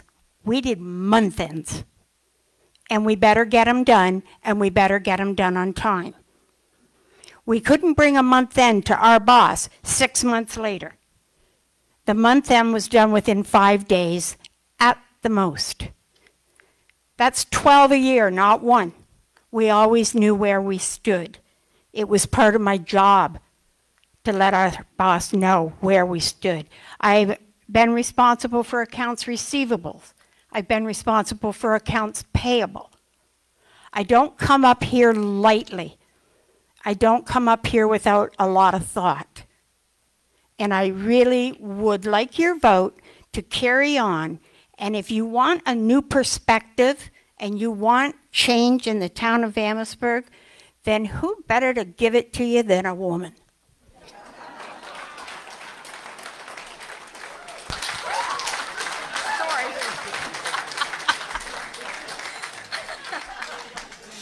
Is my mic on? Sorry about that. I feel a little misogynistic. Thank you so much, Nancy. Gregory Moore, over to you. You messed my whole speech up. I don't know. Listen, guys, I'm just an average resident of Emmetsburg. That's all I am. I'm nothing special. I'm an average resident who has an above average determination to straighten this mess out. It's a complete mess what's going on in this town. I'm just going to tell you how it is. We need to change a lot, but I think we have to do it in little incremental bites. We can't eat the Big Mac all at one time, but we can eat it. We can eat it all too. But it's going to take a lot of time and little incremental changes, and I think I can help do that. I have 4 kids. My wife's back there. I've been married for like 22 years, I think she says, right? Yeah, 23. 21. Okay, we're going to be 22 soon. Y'all forgot too. Don't act like that. So I think I can help the town get into a better position than where it is now. I think I have determination. I have a lot of knowledge, you know, that I've learned on my own. I did a lot of research, and I learned how to do construction and build my own house. So I actually built my own house, and that was quite a good learning experience. So I understand how to get things done, and I can learn things very, very quickly. So if there's something I don't know now, I will learn it. That's what I'm good at. So I think you can put your trust in me, and together I think we can get things done if we elect the right people. And I got 25 seconds left. What else could I tell you about myself? I am a male, and I think there's no better choice for this position than a male. Not these two either. I'm talking about me. Thank you so much, Gregory. Dennis Sanson, 2 minutes for your closing remarks. Thank you. I guess this is vision. I'm inspired by the quote, "Dwell not in the past, not on the future, but only what we can accomplish and begin in this very moment." I'm a proud member of Emmetsburg and work that has been done. As a candidate for deputy mayor, I offer a distinct difference and a unique perspective that is not encumbered by relationships with developers. I am not interested in business as usual, rather business that is better for all. Change implies new, and new can be very uncomfortable. We have accepted comfort at the expense of good government and affordable services. Making any serious change requires a plan. Goals, roadmaps, and rewards are all highly motivating. We must decide in advance how to measure and stay on track. While I may not have gotten to your door, I can ask you now, who do you believe is committed to real change? I completely understand who I will be working for. I attended the council information sessions last night so that I could prepare for who I might be working with. It is time for the people of Emmetsburg and not the council to choose how we are led. I remain focused on what's ahead. The people of Emmetsburg know what is possible. With your support, I will continue to work and make this the best place to work and live in Ontario. I am confident I am the best candidate for deputy mayor. I am equipped and prepared to get the work at town done. I am comfortable at the county and regional level and ready to go to work on day one. I'm just as comfortable at Town Hall as I am at Queen's Park. Please vote. I look for the opportunity to earn your trust. Thank you, Dennis. And last but not least, Chris Gibb, 2 minutes for your closing remarks. Thank you. Thanks to everyone who came out tonight, and to those watching online, thank you for tuning in. I hope you've had a chance to get a better idea of who we are as candidates running to be your deputy mayor. If I'm eventually chosen to be your deputy mayor, I can assure you that I will always work towards making decisions that are in the best interest of the long-term future of Emmetsburg. I'm sure we will not always agree on those decisions, but I promise not to shy away from them, and I know we will face them head on together. Emmetsburg, if you choose to elect me as your deputy mayor, I'm prepared to give you the next 4 years of my life. All my grit, all my determination, and all my passion to make Emmetsburg better than it is. I think you have a clear choice in the next deputy mayor. It's about leadership. Leaders don't stand there and point out what everyone else did wrong. Leaders chart a path into the future. They're going to fix it, and they're going to make it better. That's, I think, what I bring to the table. Again, I'm saying this because it really will be the cornerstone of my term if you choose to elect me. We do not inherit this town from our parents. We're borrowing it from our children and our grandchildren. And we have to start thinking of the long-term future of Emmetsburg. The petty bickering, the constant battles need to stop, and we need to all start rowing in the same direction. Thank you. Excellent. Thank you so much, candidates, for great answers. They're very tough. You don't have any warning about what they are, so thank you so much. Congratulations and good luck on the 24th. We are running ahead of schedule, which is good news, but because everyone's time is so valuable, we're going to take our 10-minute break now. And so we ask that the mayoral candidates stick around, hang by close. When you get the 2-minute warning, we'll ask the mayoral candidates to take the stage. So this is our 10-minute break starting now. Thank you.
Yes, we have the 2-minute warning. If you'd like to take your seats, please.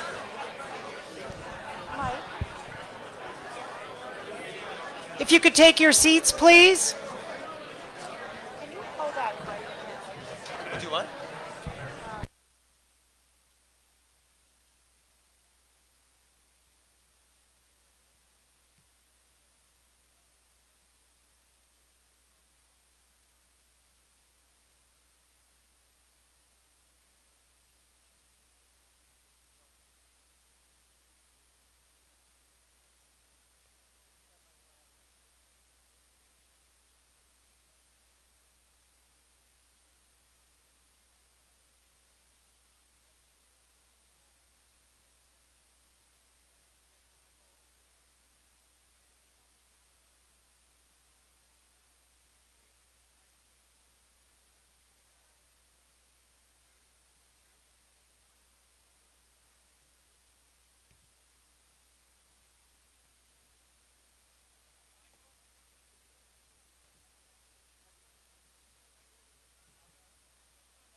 Hello, everybody. If everyone could take their chairs, we're ready for the Mayoral. Meet the mayors when everyone is seated.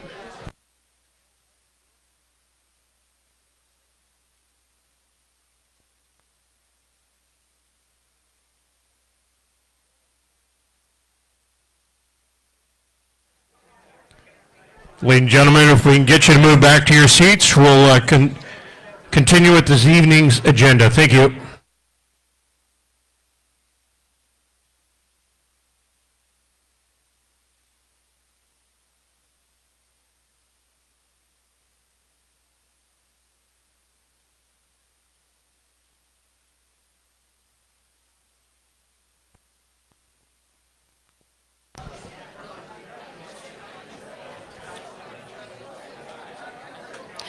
Okay.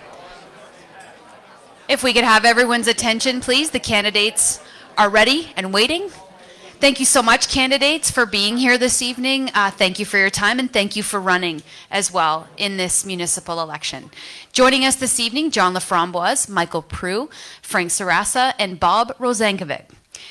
Thank you so much, gentlemen. So just like we did with the deputy mayoral candidates, we'll begin with your opening remarks. You have 2 minutes. John, we'll start with you. 90 seconds. Oh.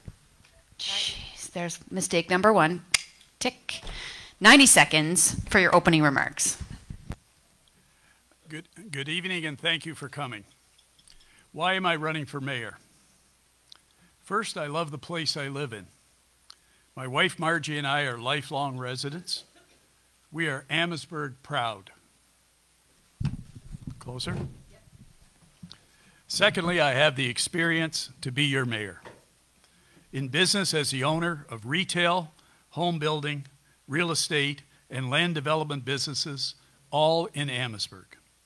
In education, a teacher for the Windsor Board of Education, and served at the vice presidential level for the University of Windsor and St. Mary's University. In manufacturing, as a quality control analyst for General Motors of Canada in Windsor. In philanthropy, as the campaign director for the United Way of Windsor and Essex County, which led Canada in per capita giving 5 years in a row under my leadership. And I currently own the Crown Park Corporation. Third, I have the expertise in running complex organizations with large staffs. My commitment to you, first, to develop a comprehensive business plan, focused on revenue and expenses with a short-term and long-term view to assist council in making community investments. Second, to complete the waterfront park by developing the Duffy's property, and I will add several other points as my time has run out. Thank you. Thank you, John. Up next, Michael Prue. Thank you. 13 years ago, my wife and I moved to this beautiful town. We came here on a weekend, and before we left, she bought a house. She told me that this was the most perfect town she had ever found in all of Southern Ontario. And you know, and that's absolutely true. We have together, the two of us, done everything we can to try to immerse ourselves in this town. My wife is on 3 town committees. I am on town council. Before that, I was on the Committee of Adjustment. We chose this town because it's magnificent. It has parks, it has waterfront, it has history, it has heritage, it has everything that people would want. And most of all, it has the people themselves. I am offering you 30 years of elective experience. 30 years I have done this kind of thing, and I know how to get things done. I offer you the last 4 years as a councillor, and they were difficult years, some of them. But over the last 8 weeks, I mostly offer you that I have gone out there to almost every home in Emmetsburg. Over 9,000 of them, we have knocked on the door, and I have listened to what you have to say and what you want to make Emmetsburg even better than it already is. And having listened to that, I am asking for your support here tonight to do and carry out your visions, not mine, your visions of what you want to see in this town. Thank you.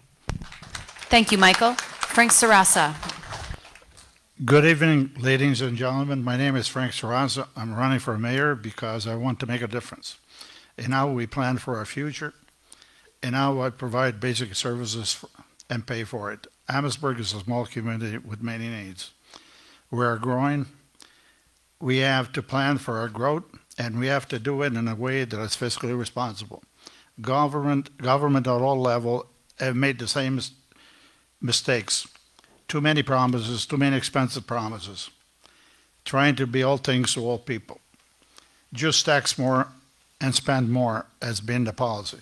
This policy put the federal and provincial government in deficit with a huge debt. Emmetsburg has been no different. We cannot go forward as we have in the past. Job one, together we need an understanding of our current financial situation and share the information with the taxpayers in plain English that everybody understands. That is transparency. We need to understand what it costs to keep our existing infrastructure, including basic services. With that money left over, then we plan for a new project. In order to move forward and to achieve success, we need to get our finances under control. Thank you, Frank. And Bob Rosankovic. Hi there. I've been asked many times, why do this? Why do you want the headaches and the heartaches? The answer is easy. If not me, then who? I'm at a point in my life where I'm in a position to give back to the community. I've followed the local political scene for better than 10 years, having served as chair of the Economic Advisory Committee and also chair of the Emmetsburg Police Board at the time of the repatching to Windsor. I bring a common sense approach to the issues at hand, always understanding that mine is but one viewpoint. I've never been afraid of the effort needed to accomplish something that will continue in this position. And trust me, this position will require considerable hours of dedication. This is not a part-time position. Having spent my career in tool shops as a machinist, then program manager, and then in sales, I learned the value of profit. I learned the value of solicitation and not waiting for sales to come to you. I learned the value of analyzing every project to ensure the business not only survived, but thrived. With projects ranging from several $100,000 to several $1 million, there was no room for error, and certainly no taxpayers to fall back on.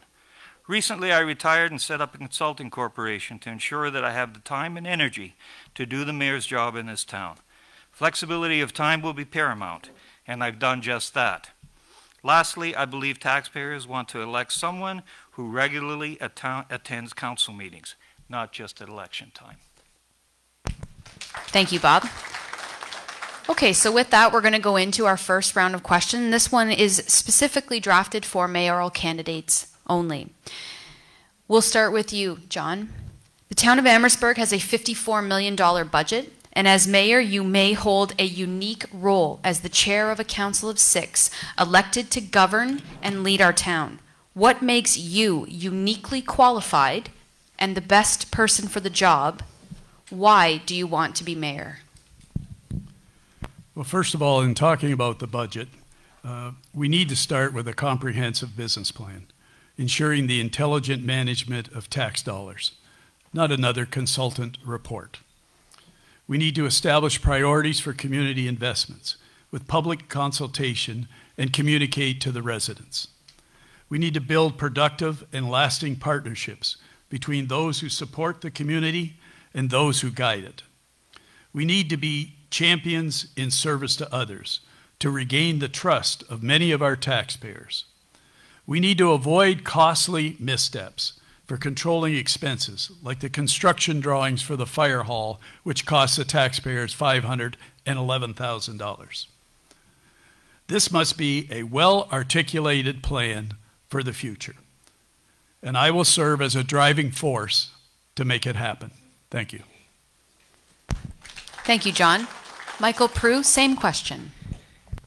Thank you. And first of all, the mayor is an absolutely unique role in every municipality in Ontario and indeed in Canada. The mayor's job is not only to lead, but the mayor's job is also to try to seek consensus from amongst the 7 individuals who sit around the table, and also to listen very carefully to the staff and try to come together so that a common decision can be made so that the entire council can go out and support it. I have spent a lifetime working on budgets. 17 years as a municipal politician and 13 years in the province of Ontario. I've been on the budget committees, I've been on the audit committees in all of them. And I will tell you, it is a difficult task, but it's made easier if you have a resolve. And my resolve has always been that we have to start every budget with no increase. And in the past, this town has come and the CAO has said we want 8 and 9 and 10%, and councils had to beat it back. But I believe that we should be coming in at no increase or whatever inflation is and work from there. And if you do a zero-based budget, you're going to get far better results than if you do it the way that it's been done in the past. And I believe my experience coming in with 17 budgets municipally with no tax increases, save and except the last one, no tax increases at all, will allow this town to go forward and assured that there will be sufficient money, and we will make it work.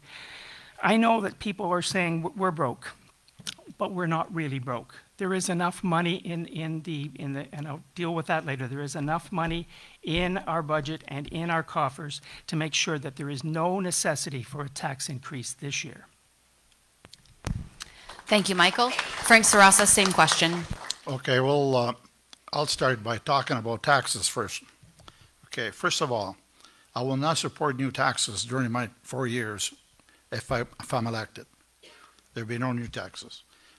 How are we going to do that? Well, we can start by estimating how much revenue the town gets from current taxes. On average, not how much revenue we get from increased development and business activity. On average, how much revenue did we get from increased property assessment? We go back 5 years. Once we have those numbers, it will give us a projection to what our numbers or our budget should be for the following 5 years, or maybe even longer. So we can operate on a zero budget increase. Actually, I would even go further. I would have a provision in that budget that it includes debt reduction. A small percentage, starting with, obviously council has to go along with it, but that's what I would do. Now, community as Windsor and Essex have done that. Okay, Emmetsburg hasn't. Now, I would ask the questions why Emmetsburg hasn't done that.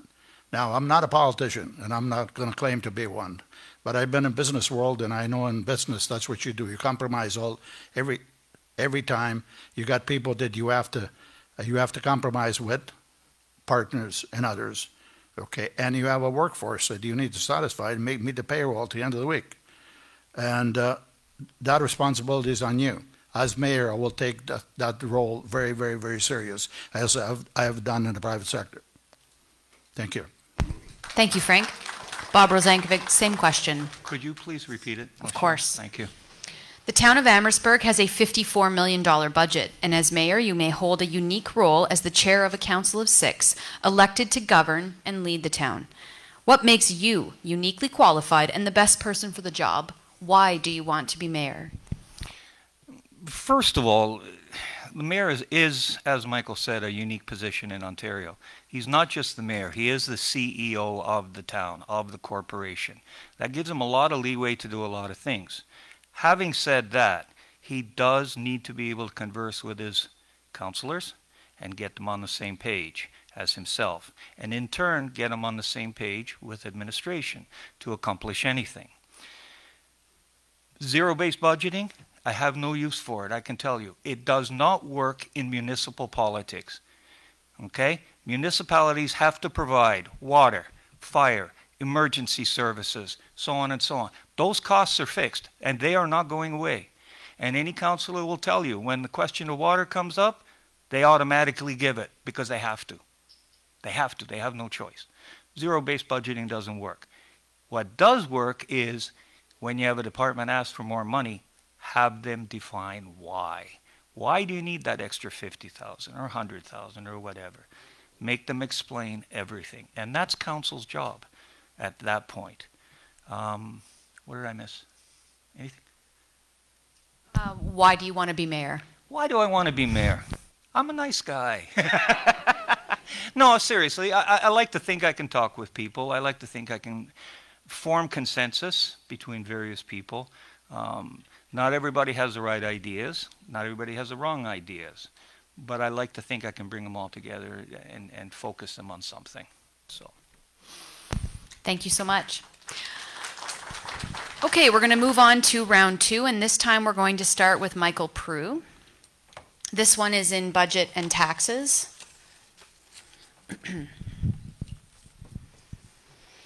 As the tax base grows, what is your view of an appropriate mill rate for residential and commercial taxpayers in the provision of services? Michael Prue, we'll start with you. First of all, the tax base is growing. It's growing very rapidly. For every 80 houses that come on stream, our tax base goes up about 1%.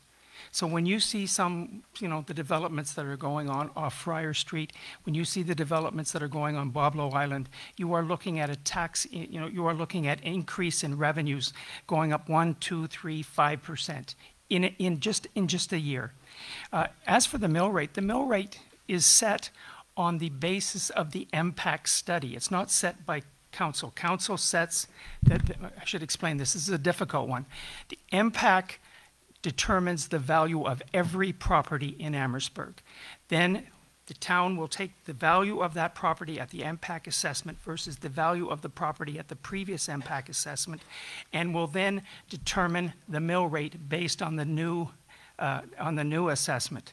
And so I don't know how anyone could answer the question because the impact has not come out yet.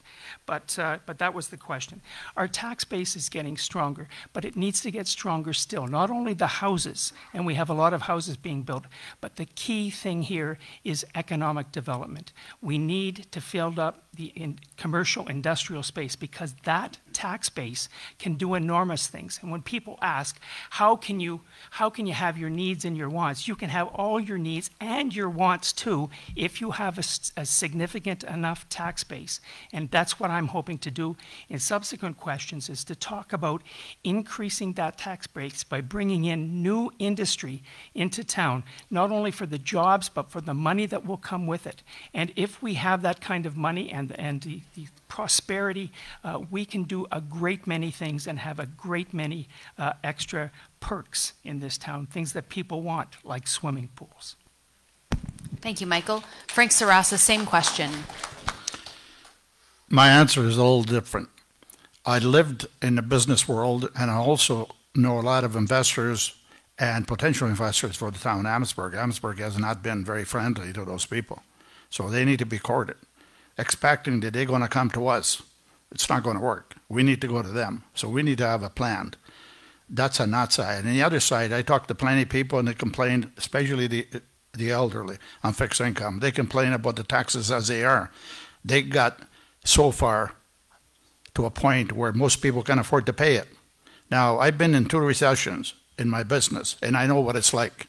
When people can afford, they have to make a choice between paying taxes or paying the mortgage. They'll pay the mortgage first and wait on the taxes later, 2 or 3 years. So we can't project anything at this point. We possibly go into an economic recession. I don't like to use the word, hopefully not. But if we do, we need to be prepared. We need to be proactive, not reactive. We need to be ahead of it, not behind it. And this town is not prepared for that. You need someone there that is going to manage a business with the town of Emmetsburg is a business like any other business, pay bills the same way. Now, I'm not a politician. I don't know the political lane, but I know the business lane, and I don't know how to pay bills. So that's my answer.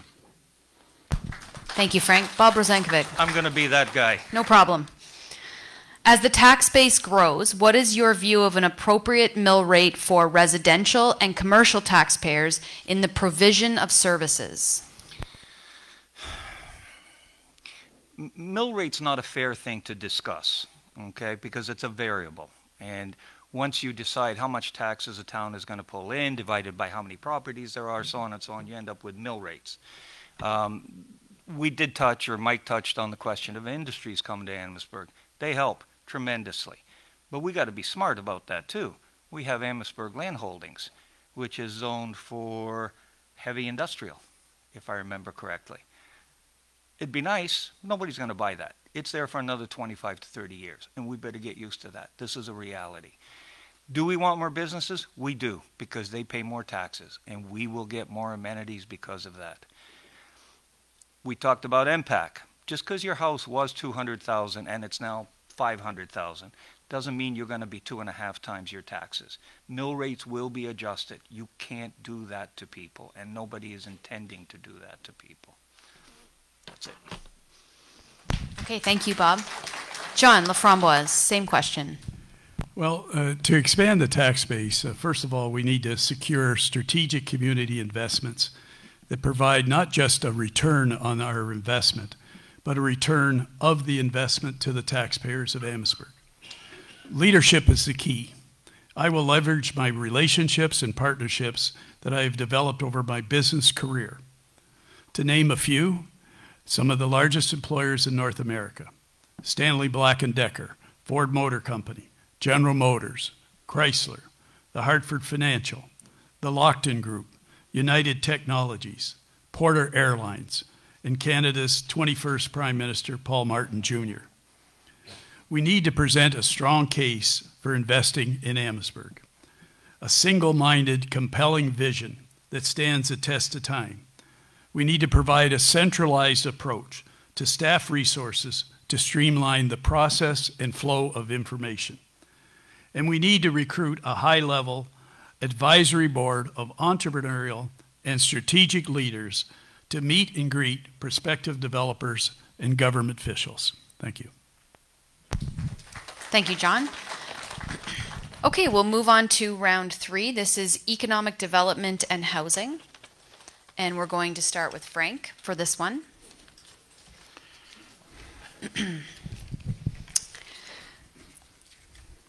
The town of Amherstburg was once a community with a large industrial tax base. Examples: General Chemical, Honeywell, the canning factory. I hear from many candidates speaking about making this a better community for future generations who will want to continue being contributing members of the town. Without jobs, people move on. If elected, how do you plan to address and diversify the municipality's tax base to provide opportunities for our current and future generations? I'll answer that without going through my notes. Okay, it'd be much better. There's 2 main components when it comes to development. There's attraction and there is retention. Now, attraction, you need to go out there, have proposals that are shovel ready, and promote it to potential investors, whether it be manufacturers or others. Okay. Now, the other component, which is also important, retention. Retention, you go to the people that already are in your community. There's examples. I'm going to give you an example. There's many small manufacturers that they could be encouraged to expand. Now, there's one larger one, which is Diageo, right in the middle of town. They chose to take production out of Emmetsburg and going elsewhere. That could possibly be reversed. Now, is that going to be an easy thing to do? Possibly not, but it can be tried. Those are the things that we can do, but it takes a proactive approach to do it. I know how to do it, okay? I've lived in our world, and I know what it takes.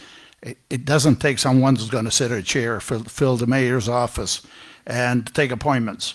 It takes someone that is going to go out there and promote the town. That I can do. I don't need no more time. Thank you, Frank. No worries, no problem. So it is a long question, so I'll just boil it down just a smidge. The town of Emmetsburg was once a community with a large industrial tax base, examples, General Chemical, Honeywell, the canning factory. Jobs that are good for generations of families to stay and continue to work and grow and prosper in this community. If elected, how do you plan to address and diversify the municipality's tax base to provide employment opportunities for our current and future generations? There's no question we need more opportunities here in town, industrial opportunities. But one thing we have to be cognizant of, and whether we like it or not, industry will not come to Emmetsburg right now until LaSalle is full, until Windsor is full, and they are forced to move out this way. We watched this happen in the Greater Toronto Area. It will happen here. It's coming. We just cannot be in a hurry for it. I've got contacts at Tesla, at Lucid, at Rivian, Mako International, a bunch of companies. They would love to come here to North America, but they will not come to Emmetsburg. We are not where we need to be yet. We will be in time, okay? And that's all I can tell you right now. Thank you, Bob. John Laframboise, same question. In these times of change, you will want a leader that will assess these trends, communicate our distinct difference from others, and be the driving force to define our future. We need to think out of the box and take advantage of our unique location along the waterfront. I believe we need to create a distinct district for multifamily housing at both entrances to Emmetsburg. Establish site plan controls that include height restrictions, landscaping, and parking, to name a few. We have an extraordinary opportunity at both entrances to Emmetsburg. There are large tracts of land that are available to us, and we can immediately benefit not only from the construction jobs that these will generate, but from the people that will move into the apartments and the condominiums. And the market will help reduce costs and give us a more affordable housing situation. And will take away from the infilling and backbiting issues that council is constantly wrestling with when they're dealing with apartment buildings in the core area of the town. Thank you. Thank you, John. Michael Prue, same question. Thank you. I am one who has filled with optimism about what can happen in Emmetsburg. I'm not willing to wait 25 years, and neither should anybody in this room be willing to wait 25 years. The deputy CAO came before the Economic Development Committee just this week, and she was asked, who is interested in the old Allied site? Although she would not name them because she doesn't want to make them public, there are 2 people looking to come to that site. And I am hoping against hope that one of them is a representative of Stellantis. It will be the biggest battery company in the entire world, and it's in Windsor. And Stellantis has already told Emmetsburg and every town in southwestern Ontario that they are looking for 12 to 15 feeder plants. And I want one of those feeder plants, or 2 of those feeder plants, to be here. The Allied site is a perfect location. It has a railway, it has a deep water port, it has unlimited water intake, and it has 4 roads. It is about 20 miles from the Stellantis factory. I don't give up. I don't say that it's going to go to all the other municipalities before it comes to us, because it needs to come to us. When I knock on doors, people say, you know, is this a retirement community or is this for young families? If it's for young families, there needs to be jobs and there needs to be a future. And that's why I think we have to do that. And in building that future, we are also going to build and have enough of a tax base to make this a prosperous town. And that's my dream. Make this into a prosperous town that can do amazing things for the people who live here, that can build out the infrastructure, that can have the playgrounds, that can do everything that people dream of. And we can do that if we can get the industry here. And I believe I'm the person to bring it. Thank you, Michael. Okay, we'll go to round 4. This one is town infrastructure and amenities. Bob, we'll start with you for this one. Duffy's and Bellevue have been very hot topics since 2014. What do you commit to achieving in your 4-year mandate with respect to these 2 properties? I got the question, but I want to answer one other one right before that. Stellantis in Windsor. That's a beautiful property. But for anybody who's traveled over the world, including Mexico, you'll know that every major manufacturing plant is set up in a campus-like setting. Feeder plants have to be close, very close. 20 miles doesn't cut it for them, okay? You're looking a mile or 2 at most. That's all I wanted to say on that. Now let's go to Duffy's and Bellevue. With regards to, I'm good. No, don't. It's all good. With regards to Bellevue, it won't be a very good position for some people, but I honestly believe we have to segregate the land and sell it off, turn that into a gated community. And I think we have to find a good buyer for the house itself, someone who will love and cherish that house and do what's right for that home, okay?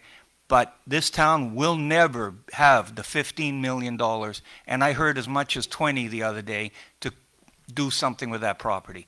Let's move on from that.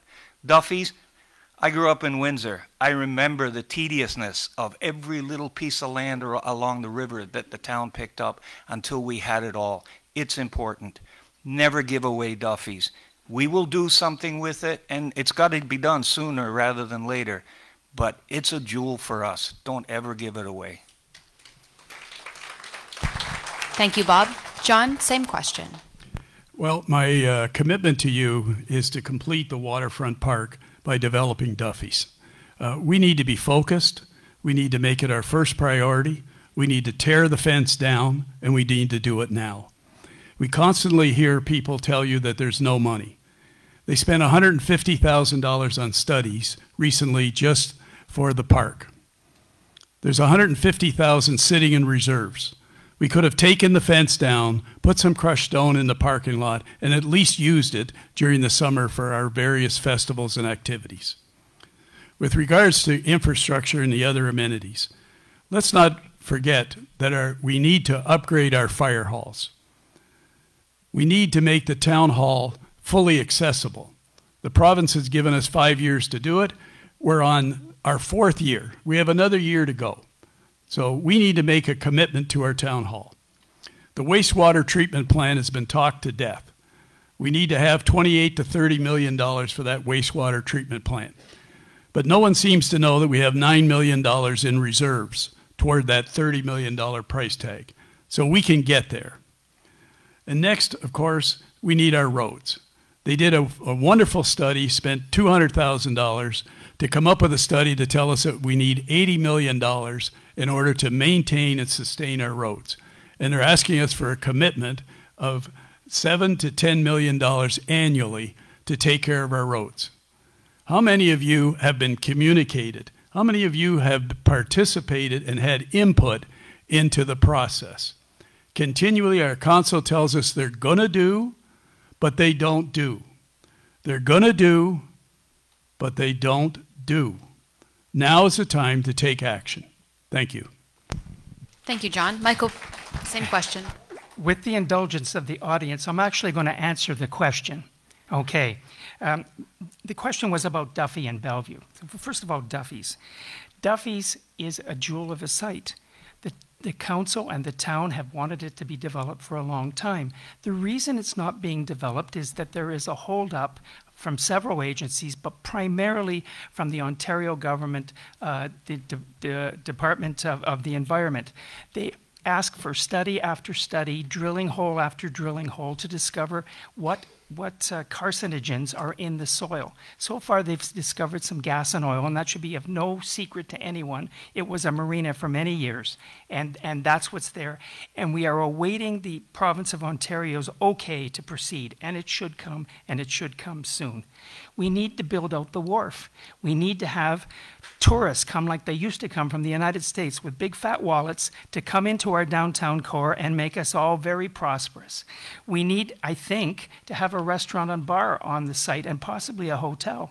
It was very successful in the past, and maybe we need to look at that again.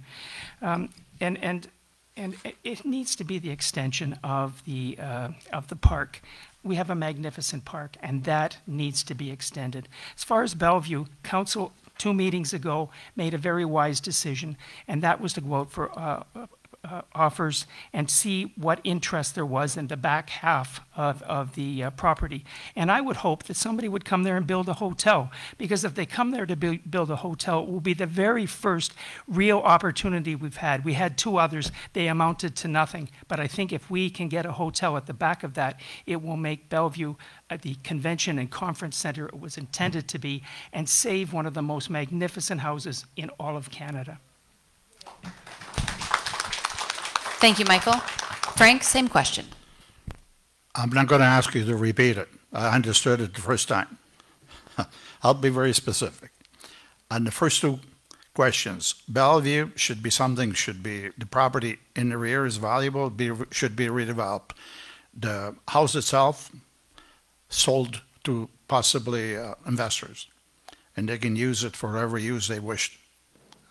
Under settlement control, we have control over it.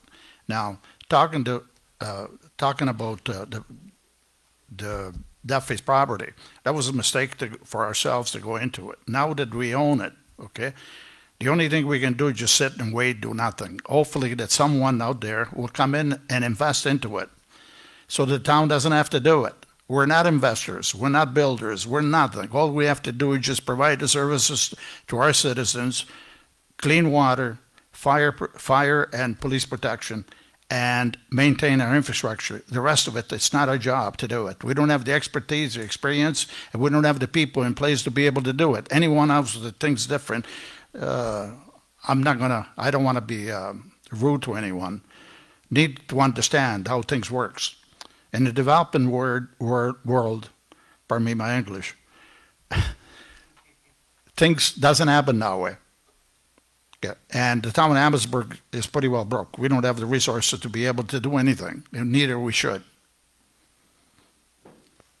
I'm done. Thank you, Frank. Okay, we move on to round 5, and we go back to the front of the line here with John. This one is from Town Hall and Tourism.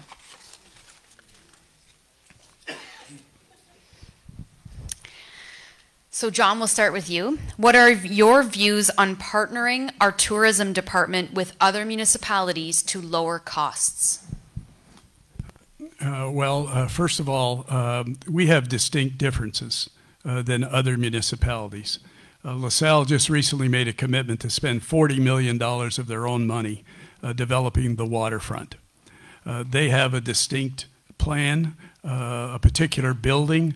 They've been able to bring together their boat ramp, their marina, and an event center all in one location, because they're not dealing with downtown business or heritage as we are in Emmetsburg.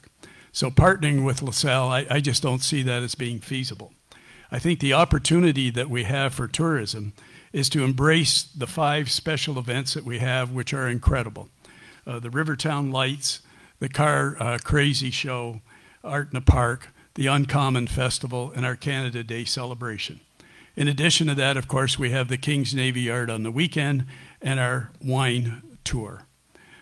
We have a wonderful opportunity to continue to grow all of those tourist attractions.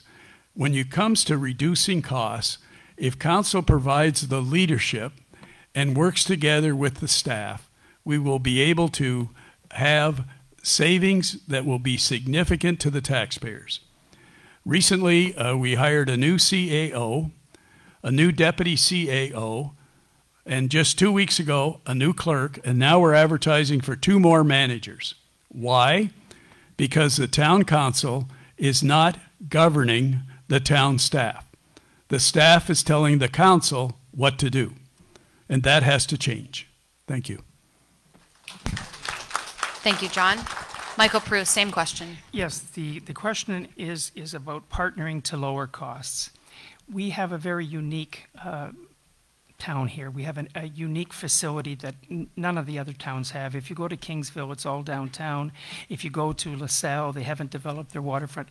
We have a gem and a jewel of a waterfront, and we need to market that. We need to market that with Duffy's. We need to market that with everything else. And so I don't know how the partnering is going to work. We have a small town, and we want a small town feel. When people come, they want to walk around. They want to enjoy the ambience of the downtown area. They want to see some of the heritage buildings and the history. They want to go to Fort Malden. They want to walk through all of the miles. They want to see some of the houses where escaped slaves were first brought and lived here. This is the uniqueness of Emmetsburg. And we have unique festivals. You've already mentioned some of them, but we also have an open air weekend. Now, I know it's not everybody's cup of tea, but open air weekend brought thousands and thousands of people here to town and actually saved some of the downtown restaurants and bars from going bankrupt during COVID. Is the time over? Maybe, maybe not. But we need to have a real hard look at that and see whether or not it should continue. If it continues, I would hope that some of those businesses will contribute, because it should not all fall on the taxpayers. If they are making money off this and they want to have it keep going, then they have to shoulder some of that responsibility. But I do think that open air is a good thing, and I had a really good suggestion from someone the other day. We put up barricades, but there are stores on both sides of the barricades that are not getting business. We should put up big posters at the end to say, it doesn't end here at the barricade. There are stores in this direction and this direction and this direction to make sure everybody has an opportunity to benefit. Thank you, Michael. Frank Serranza, same question. I'm going to go somewhere else. We're talking about tourism. Okay, the only people that are investing are those small investors, small property owners that they're heavily invested in the downtown area, and I commend them. Like, they're doing a good job, as best job they can possibly do. Are we helping? Not really. We give them a bus service, $250,000 this year and $200,000 next year. I think that money could be spent wisely. I don't know any tourist who would take a bus from Windsor to come to Emmetsburg. Now, I could be wrong. Okay, that's one of the things that, I would say. The other thing that we keep talking about a hotel downtown. Those franchises, most of them are franchise. They do feasibility studies before they locate anywhere. Emmetsburg, we don't have the population base to be able to make the numbers work. So until we get there, so growth is very important. If we don't grow the community, make our sewage plant more efficient by growing, we have the capacity there. The same thing with the water plant. We need to grow to a point where these franchises will do the studies, and you know what? They'll come to Emmetsburg. Only then, that's when it's going to happen. To give people the impression that things will happen before, it's not, it's basically, it's misleading the public. I'm not going to do that, and I'm not going to lie to them. I like to go back to Allied. Allied, I got 33 seconds. Allied, I worked there for 20 years. I know the site very well. It's heavily contaminated. Now, the company that owns it, okay, and yes, they can sell it to one investors. It's not going to happen because they can't get step 1 or step 2 environmental. It needs a ministerial approval. The minister would not give any approvals so that these people can do the financing on that site. It's not going to happen. That's another pie in the sky that doesn't exist. Not unless we want to pretend that it does. That's my answer. Thank you, Frank. Rob Ovanovich, same question. Sharing of services is a wonderful idea, and you can't discount it because you will save money if you do it right. 4 years ago, we decided we were going to share services with Windsor for the police force. It was going to save every door in this town $62.50. That's all it was. The resident said, I don't care. I'll pay that. I want my own police force. Council did it anyhow. Where is that $500,000 a year in savings? Did they put it away for you? Did they put it away so that we have it at the end of the first 5 years to do what we think may be needed? No, they didn't. They spent it all. So cost sharing we got to be careful with. Our fire department, they're being pushed more and more into full-time people. There's a reason for that. It's so that they can combine all the fire departments in the area. That's the end goal. If that's what you want, that's great. But that is the end goal. Open air weekends. Let's get to tourism. I have always been a proponent of open air weekends. On Saturday night only. I want to see the same thing that Kingsville does. I don't want to reinvent the wheel. When we have a festival, like the last one, the Uncommon Festival, that's when you want 2 days, or possibly even 3, because you are drawing the crowds in. And that's a good thing. And that's the same for Cars Gone Crazy and Art by the River and so on. But I'm not for 3-day weekends. I think it inconveniences way too many people and disenfranchises them too much in this town. Thank you, Bob. In round 6, we're going to go to the personal qualifications and vision bucket. And for this one, we're going to start with Michael. Integrity and trustworthiness are extremely important traits for municipal council members. How do you, as a candidate, foster this? I've spent my life trying to be trustworthy, have integrity, show that to everyone. I think that I have succeeded. Once in a while, somebody will take shots because I'm a politician, or shots because I've been on council before, but I will guarantee you that my word means exactly what I say it's going to mean. And I will tell anybody anything that I am free to tell what takes place in council. I am forbidden by law, and I heard some of the debate earlier, we are forbidden by law to discuss in-camera items dealing with staff. So if you want to know what happened to those people who were walked out the door, I cannot tell you, because if I do tell you, not only would the council all be called up on the carpet, and not only would Amherst be fined tons of money, but also those people would be able to sue the town. And if you want them to get more money, and we've given them nothing, if you want them to get money, just go ahead and keep asking that. Because one of the statements that one of the deputy mayors said, you know, we got to move forward. I will tell you, and I will look every single person in the eye, that they deserved to be walked out. And I have integrity to say that. Now I still have 32 seconds, I see the signs up there bringing integrity back and all those kind of slogans.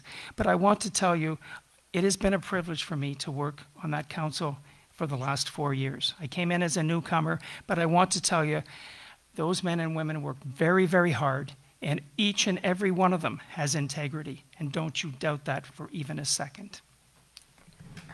Thank you, Michael. Frank, same question. Most people in this community don't know me.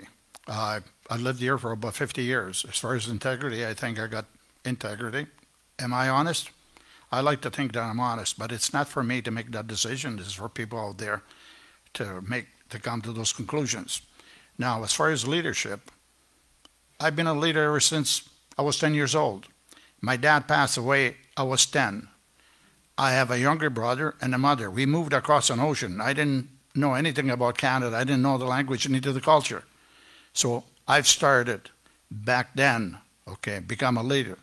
And throughout my life, as I married, raised a family, worked at Allied, and at the same time, I worked construction work as well, and started a construction company. So as far as leadership, I've been a leader all my life that I can remember. That's the answer. Thank you, Frank. Barbara Vlankovic. Read it again? Okay, no problem. Integrity and trustworthiness are extremely important traits for municipal council members. How do you, as a candidate, foster these traits? A lot of ways to answer that question. I'll start with a very simple one. I have a blog I've been writing for about 2 years, and most people in here probably know the questions I ask. They're real. All I want is answers, not guiding anyone to any conclusions, but I want honesty from people. And I do get it for the most part, and it's nice. We talk about this council and integrity. I have a hard time with this past council and integrity. They didn't do a lot of the things that they should have done. We had people in administration who got walked out. Yes, they did. Did they deserve to get walked out? Yes, they did. You know what? They should have been walked out long before they did. But this council kept them. Why? Because this administrator and certain people had them under his thumb. Now, you can like that or not like it, doesn't matter. You know, it's the reality. And something that wasn't mentioned, and it can't be talked about because it was in camera, I don't know the answers, but those individuals have 2 years from the date they were walked out to file a claim. After that, they cannot. Okay? I hope that answers the question for you. Thank you, Bob. John LaFramboise, same question. I think I'll answer it from the point of being a volunteer because I'm a lifelong volunteer. Many years ago, I was able to start the North Star travel hockey program here in our community before we had an arena. Our sons played hockey in Detroit at the Gordie Howe Hockey Land because we had no ice surface. Then we managed to go to Leamington and then eventually to Essex. In addition to that, I started the hockey program at Villanova High School. I helped organize the senior men's hockey program on Sunday nights. Many of you used to come to the arena. The arenas were packed. They were all local players. Nancy Atkinson's husband played goal for SKD. Billy Fryer was the captain of the team, and many of your friends and relatives participated. I've been heavily involved in community fundraising. I was a door-to-door canvasser for the ambulance squad before we had an ambulance squad, back when Phil Smith was starting the ambulance squad. I went door to door for the Lions Club to raise money for our swimming pool. I went door to door to raise money for the arena in Emmetsburg. I was a chairperson for the Team Canada Olympic basketball program in Canada. I served as a chairperson for the 100th anniversary for the Basilian Priests in Emmetsburg. I served as a volunteer board member for United Way of America Council in Washington, D.C. I served as a vice chair of the Canadian Host Committee for the Republican National Convention in Detroit. And finally, I served as a volunteer president of the National Catholic Broadcasting Foundation of Canada in Toronto. That makes me trustworthy. Thank you. Thank you, John. Okay, we're on to round 7. This one, another budget and taxes question. Okay. Started at Michael. So Frank, we're going to begin with you with this one. Is your preference improved services or holding the line on taxes?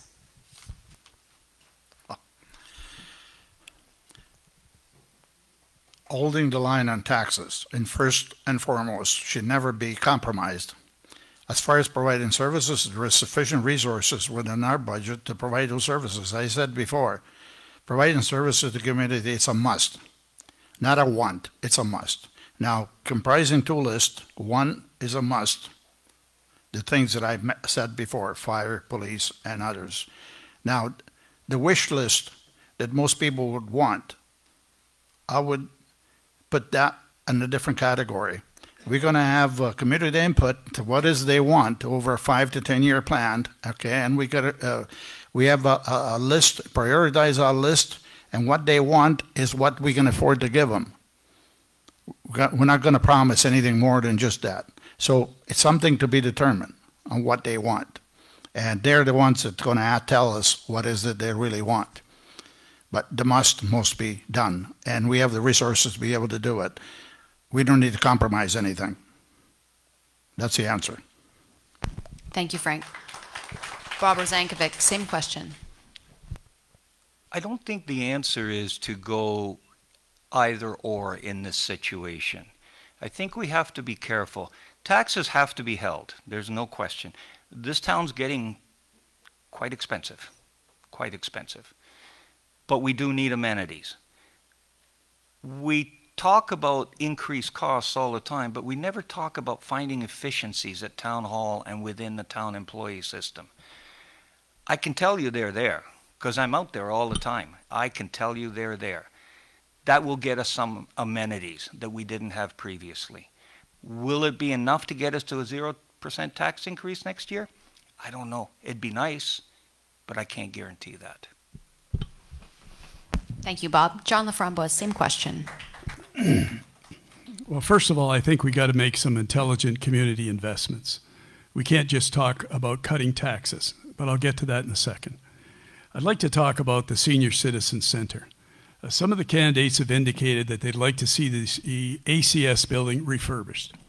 I believe we need a total restoration of the Senior Citizens building with an addition of a sacred place, a mother's garden that will honor all mothers and about the uniqueness of their lives. We need to be proud of our senior citizens, and we need to give back to them. How do we do that? Well, first of all, we stop the out-of-control spending. In the last month, before the council became lame duck, they went on a spending spree of over $2 million. They bought 2 beautiful trucks for $500,000. They signed an open-ended contract with the skateboard park, $240,000 that will get you the beginning of phase 1. Not a skateboard park, the beginning of phase 1, and we've agreed, the town council, to give them all of any future developments for the skateboard park. We spent $560,000 on a laneway path behind the Libro building. We gave $400,000 in compensation increases retroactive to July 1st to our staff, some who started in the middle of June, some who started in July, some who started the 1st of August, retroactively back to July 1st. You want to control taxes, you need to control the spending. Thank you. Thank you, John. Michael Prue, same question. Same question and an answer on the question. Which one would I like, improve services or holding the line? And again, I believe we can do both because we have sufficient monies. I know I listen to these horror shows, but they're simply not true. KPMG this year in the audit came out in August and said our municipal debt has declined to $30 million. Now that might seem a lot, but it was $50 million just a few years ago, and it's being paid down at $2.3 million a year. KPMG says that our reserves are up by $4.8 million last year. KPMG says that our cash reserves are up $13.8 million. So there's the money. There's the money. Do I want improved services? Yes. And when you go out there knocking on all these doors and the mothers say, when are we getting the playground equipment in the park? When are we going to get a swimming pool? When are we going to get the safety on our streets? And all of these things cost money, but the money is there. Do not let anyone tell you it's not. I heard tonight that the council wasted $500,000 of the police. It's sitting there in the budget. $500,000 was put in the first year's budget, and it has been added to every single year. I think it's now up around $800,000 in case the police were ever to come back to Emmetsburg, we get our own police force back. I made sure that money was there, and it's there. So please, when you're listening to these things, understand this is a whole lot of political hooey, that our resources and our finances are fine, thank you very much. And we as a town do not have to choose one over the other because we are in a position to have both. Thank you so much, candidates. We'll keep rolling here on to round 8. This is economic development and housing. Oof. Oh, I like this question. It's also a very long one, so I can read the whole thing or I can condense it a little bit. What would your preference be? Read the whole thing and then condense after? Does that work? Okay. It goes to Bob first. I have not heard any of the candidates address what is currently Amherstburg's biggest industry, that being agriculture. The Ontario Federation of Agriculture has raised very concerning information about the number of acres being taken out of agriculture production in Ontario every day for the purpose of urban development. The 2021 census information indicated that 319 acres of agricultural land in Ontario is being taken on a daily basis. With the amalgamation of the four municipalities of Amherstburg, Anderton, and Malden, we have a rich and diverse agricultural community which contributes to not only the local community, but to the country and across our border. Question: if elected, what will you do to ensure that our agricultural lands are preserved and maintained for future generations, while at the same time balancing the need for properly developed settlement areas? Good. I'll get back to that. The police issue. Money has not been saved every year, I can tell you that. And for those people who don't understand policing costs, it's going to be $2.5 to $3 million to reconstitute our force. That was the whole idea of putting $500,000 aside every year, to have that money available should this town want to go back to their own police force. Now I'll get back to this. Your number of 319 acres a day is correct. It's the one I've been working with for a number of months. There's a lot of problems in play here. A lot of agriculture is turning to greenhouses, okay? Greenhouses don't have the concerns that agriculture does. Weather's not an issue, climate's not an issue, and they do what they have to do. But here's the problem with greenhouses. They're taxed at an agricultural rate. That's my understanding. Isn't it time we move them up to a light industrial rate? They are light industrial after all. Everything is automated in those plants. Rest of the question? What am I going to do? We have to plan. We have to plan where we put our subdivisions. We're not doing too bad here in Emmetsburg right now. We're trying to move out from the core. If you look at the subdivisions, and that's a good thing. I've been advocating that for a long time, because all your infrastructure is from the core going out, so we're joining that. But everything's going to grow. Look at the GTA. They're growing, and they are gobbling up land. The only way to stop it happening is for us to actually pass a law and say no. Thank you, Bob. John, same question. You have to deal with the housing. Every new housing development that comes to Emmetsburg comes with all kinds of challenges. Recently, we had a challenge of a heritage property that's now being demolished for an apartment building. Then we have an apartment building that's being built behind the new Dairy Queen. We have another future apartment building that they're proposing for Sandwich Street currently as we talk. We need to create a distinct district for multifamily housing that will accommodate us now and for the future. This will allow the growth for Emmetsburg to grow and to prosper and take the pressure off of creating subdivisions in agricultural communities.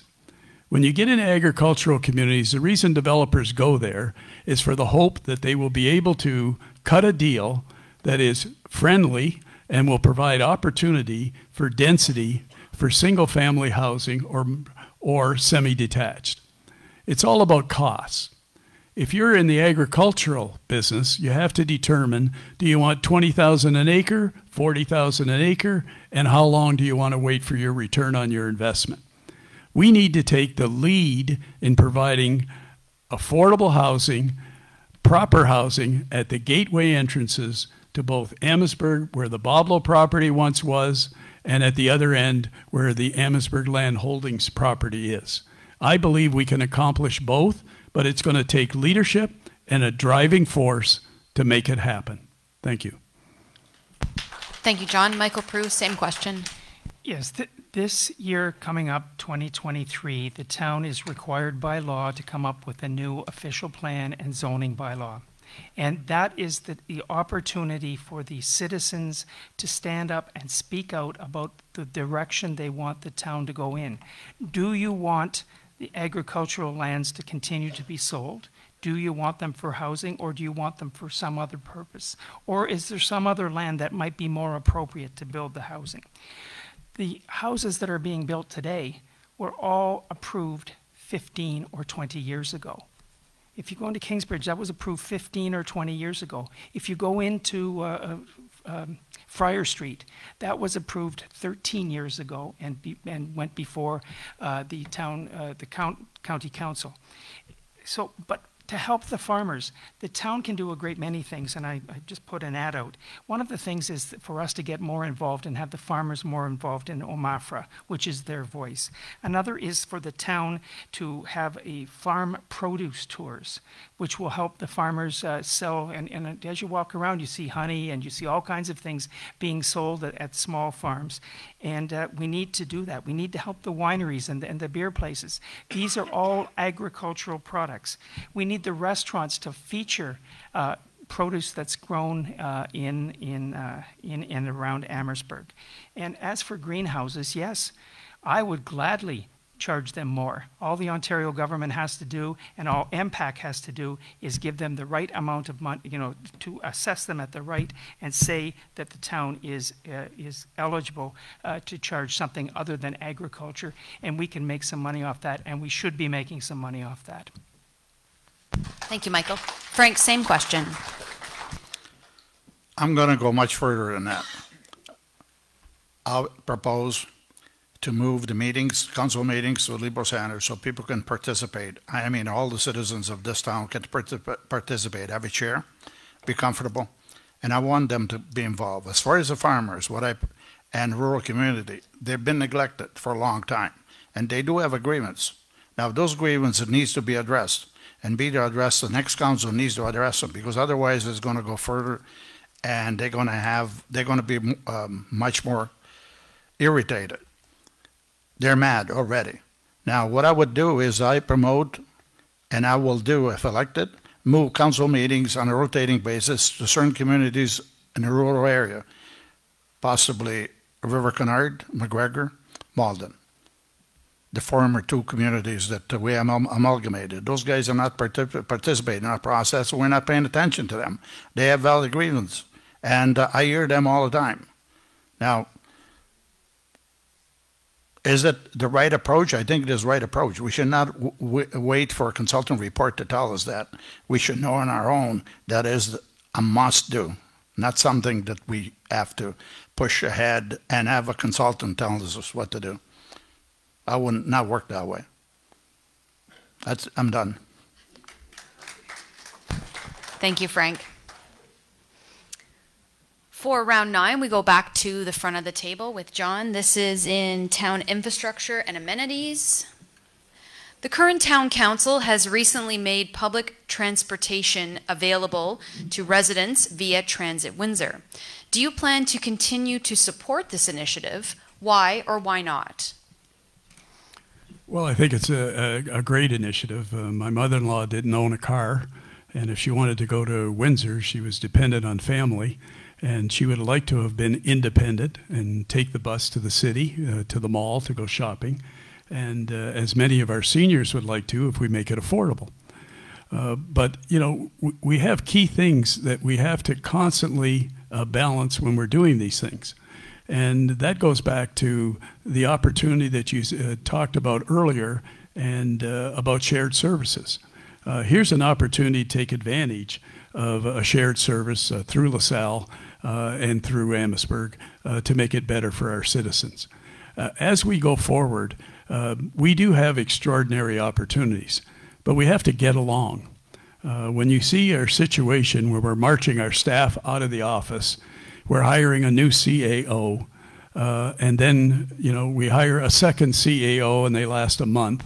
We hire a CFO who lasts a week. We hire a third CFO in mid-June, and then we give them a $30,000 wage increase July 1st. It makes you wonder how we can possibly do the things that you're constantly hoping we can do. We have to hold our council accountable for the intelligent management of our tax dollars in order to go forward. And I will provide the driving force to make it happen. Thank you. Thank you, John. Michael Prue, same question. Same question. Public transportation. This is a real jewel. This is a real good thing that the council was able to obtain. We were approached by the Transit Authority of Windsor. Transit Authority said they were willing to extend the bus line down to Emmetsburg, and we jumped at the opportunity. The cost is $4.75 one way between Emmetsburg and Windsor, but at many drop-off points, including the mall, including the hospitals, including the downtown core, and you get a transfer. You can go anywhere in Windsor for that $4.75.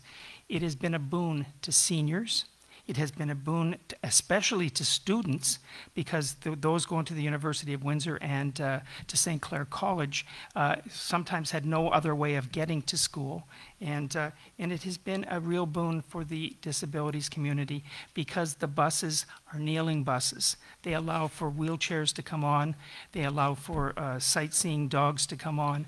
And it is something that people have not seen before.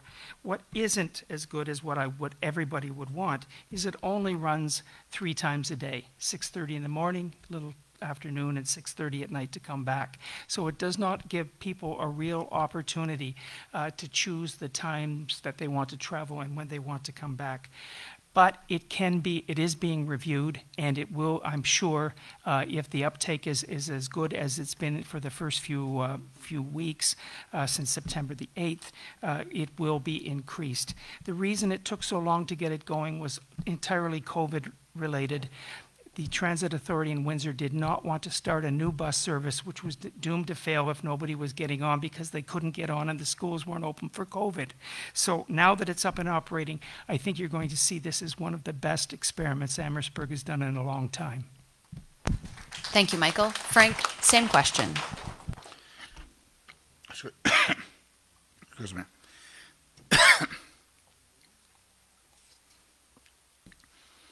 There is another subsidies, $4.75. If that would have been a profitable venture, it would have been done by the private sector. Now, that's where we should have gone. Is it a good service? If the private sector would have determined that you can make money doing it, it would be done. It isn't. So we're subsidizing some other venture that very few people is going to use. Again, we're wasting money in places where we shouldn't be. We should stay concentrated on infrastructure and providing services to the citizen. And that is one service that we should not be providing. Now, for people with disability, we offer that service. So to confuse the two, it's not fair. I'm against spending taxpayers' dollars on things that it's not needed.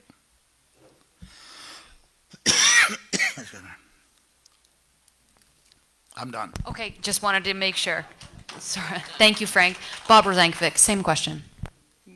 Talking about this bus service, this is a 2-year pilot program, if I remember correctly, with a cost of just over $200,000 per year. The buses I've seen so far, and I granted it's early, they've only got 3 or 4 riders on them. At 4, that's $20. Doesn't cut it for me. Now, Michael mentioned that the bus went to Devonshire. I didn't realize that. I thought it only went to Prince Road, to the facility there, and then you had to take transfers. This is a losing proposition. It's a very heavy losing proposition right now.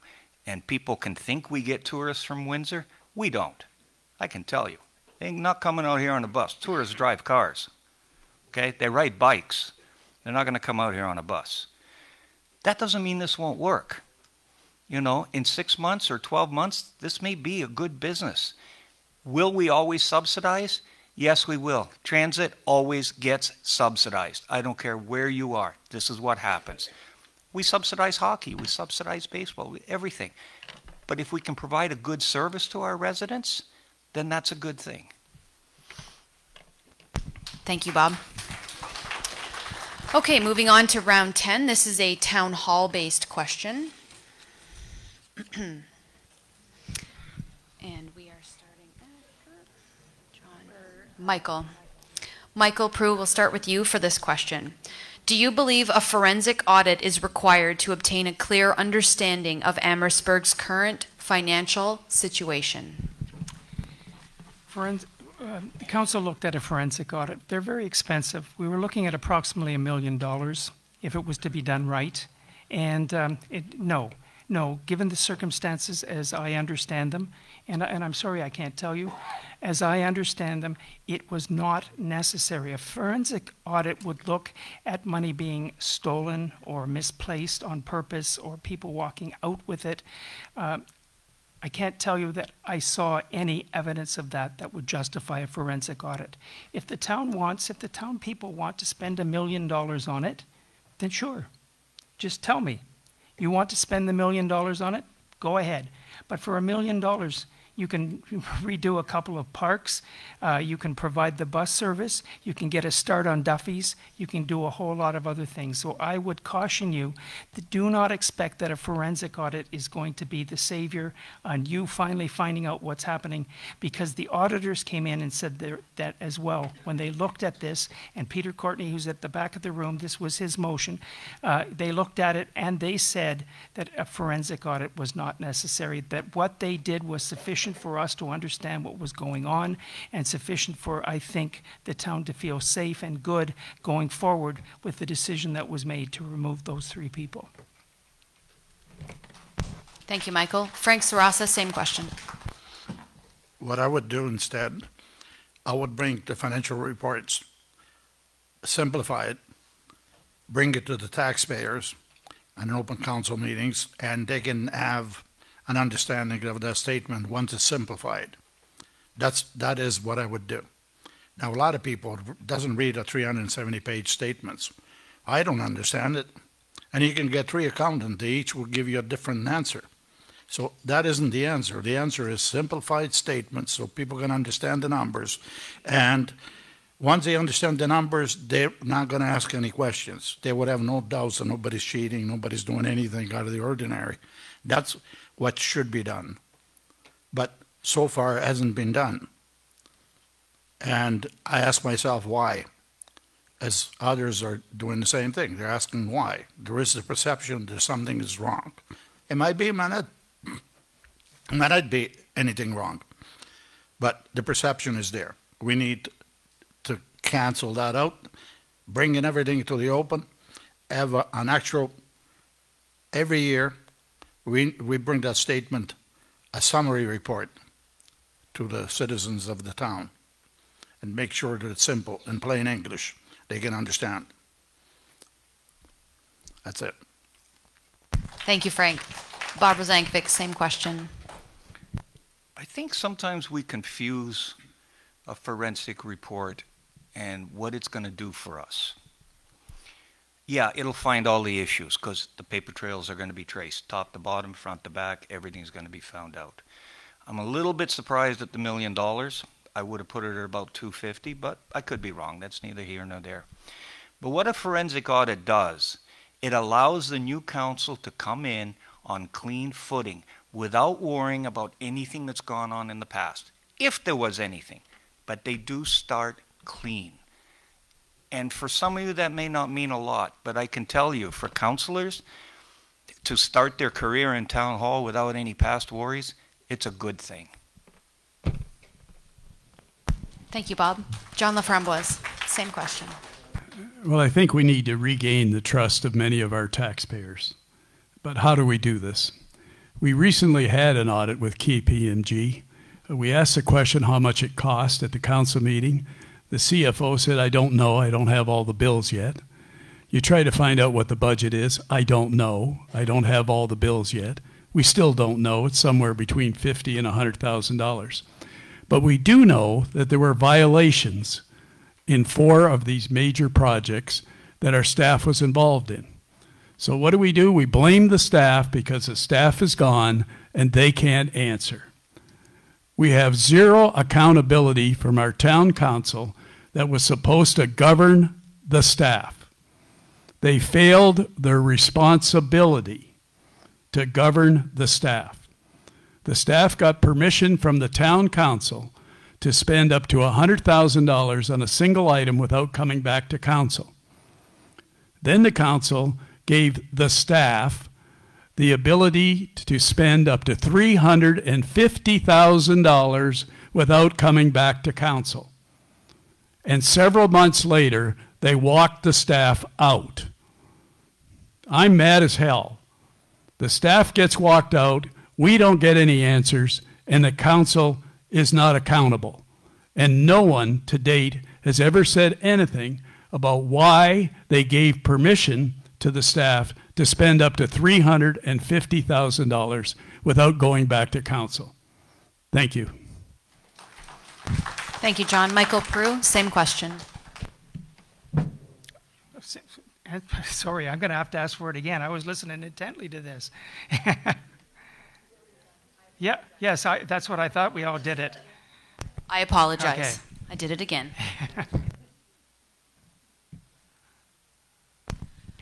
So we've gone through 10 rounds here, and we have a couple more questions. So if you're up for it, we'll just keep going through until, for a little bit, everyone's kosher with that? Yes? Yes? Thumbs up. Perfect.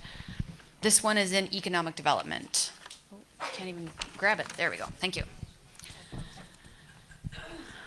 This is a housing question. Frank, we'll start with you. The Ontario Housing Affordability Task Force released a report earlier this year with a number of recommendations to improve access to housing that is affordable for Ontarians. Which recommendations do you support, and how would you support them? For me, it's not complicated. Here's a bunch of bureaucrats trying to tell the open market, the market, what one should be built. That is, it's a question that is very easy to answer. The marketplace would determine. That is the only answer that I can give. Now, to try to pretend that you can spin it in a million different ways, there is no one out there that was going to build something that is going to make it affordable and losing money in the process, not unless government, provincial, federal governments get involved, come up with subsidies. Once they come up with subsidies, then we, the town, can possibly get involved. Are we going to be involved? There is an indemnity fee that we paid, the builder pays. If the town waives that fee, it makes it a lot more affordable. That's the only way you can get there. You're not going to get there any other way. And to pretend that he can, well, I'm not a bureaucrat. I've never been there. I'm a realist. That's the answer. Thank you, Frank. Bob, read it again. Sorry about that. That's okay. The Ontario Housing Affordability Task Force released a report earlier this year with a number of recommendations to improve access to housing that is affordable for Ontarians. Which recommendations do you support, and how would you support them? You've got to be a fool not to support affordable housing. But how do we get there? Number one, you have to define it, and nobody has yet to define affordable housing and what it really is. But I can tell you this, without government intervention, without government dollars, you will never have affordable housing. Secondly, to ask town councils to get involved in that, you're making a mistake. We have the Windsor Housing Authority, or they're called something else now, I forget what it is. That is their job. This past year, Windsor got tons of money to spend in Windsor and in Leamington. We're hoping next year Emmetsburg can get their share because it's going to be someone else. But affordable housing just doesn't happen. People like to say, increase the volume of housing and the prices will go down. Well, how many of you know the Greater Toronto area? It didn't work there. They increased housing, prices just went through the roof. It doesn't change the volume. We've got people coming to this country and they will pay whatever it takes to be in a home. So those prices are going up. We need government money for affordable housing. Thank you, Bob. John? Well, you know, the Ontario government comes up with a committee report written by a consultant sent across the province of Ontario. Ontario is a unique province because the northern section is sparsely populated.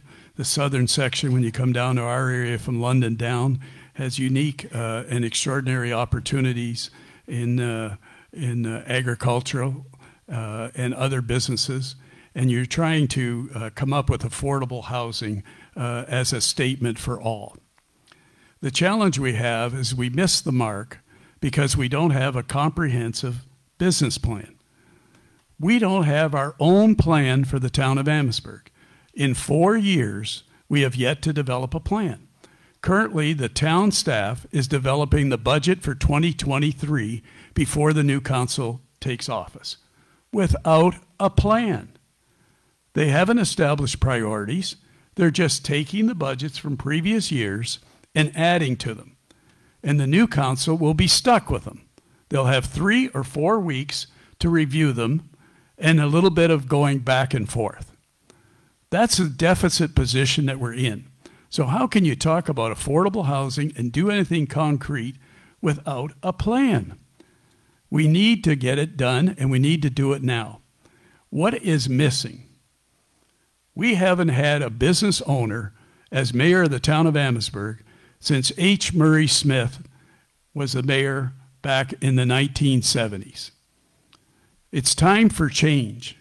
It's time for us to move forward with strong leadership so we can regain the trust of our taxpayers. Thank you. Thank you, John. Michael Prue, same question. Same question. Okay. Housing. First of all, let's go to the root of the problem. The last time there was a federal housing minister was in the time of Brian Mulroney. That's the last one there was. So they've washed their hands of it. They're not doing anything. They're not involved.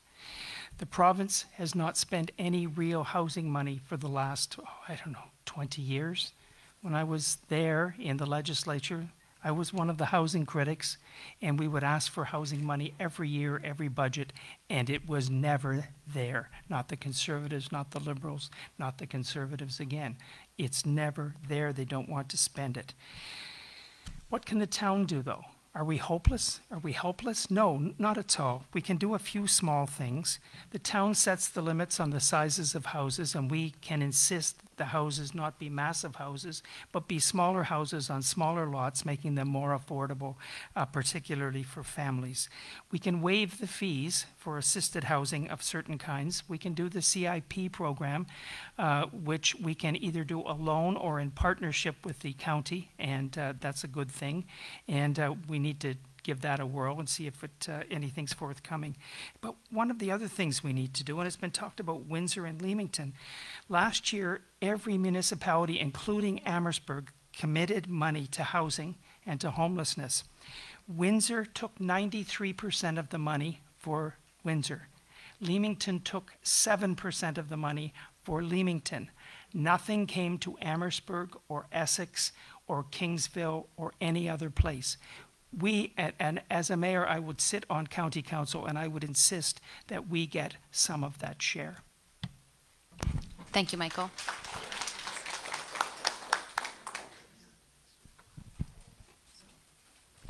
We're going to do one last question. There's still a few in here, but let's All right. So this question is going to start with Bob. Okay. Okay. Amherstburg is lacking in the following categories.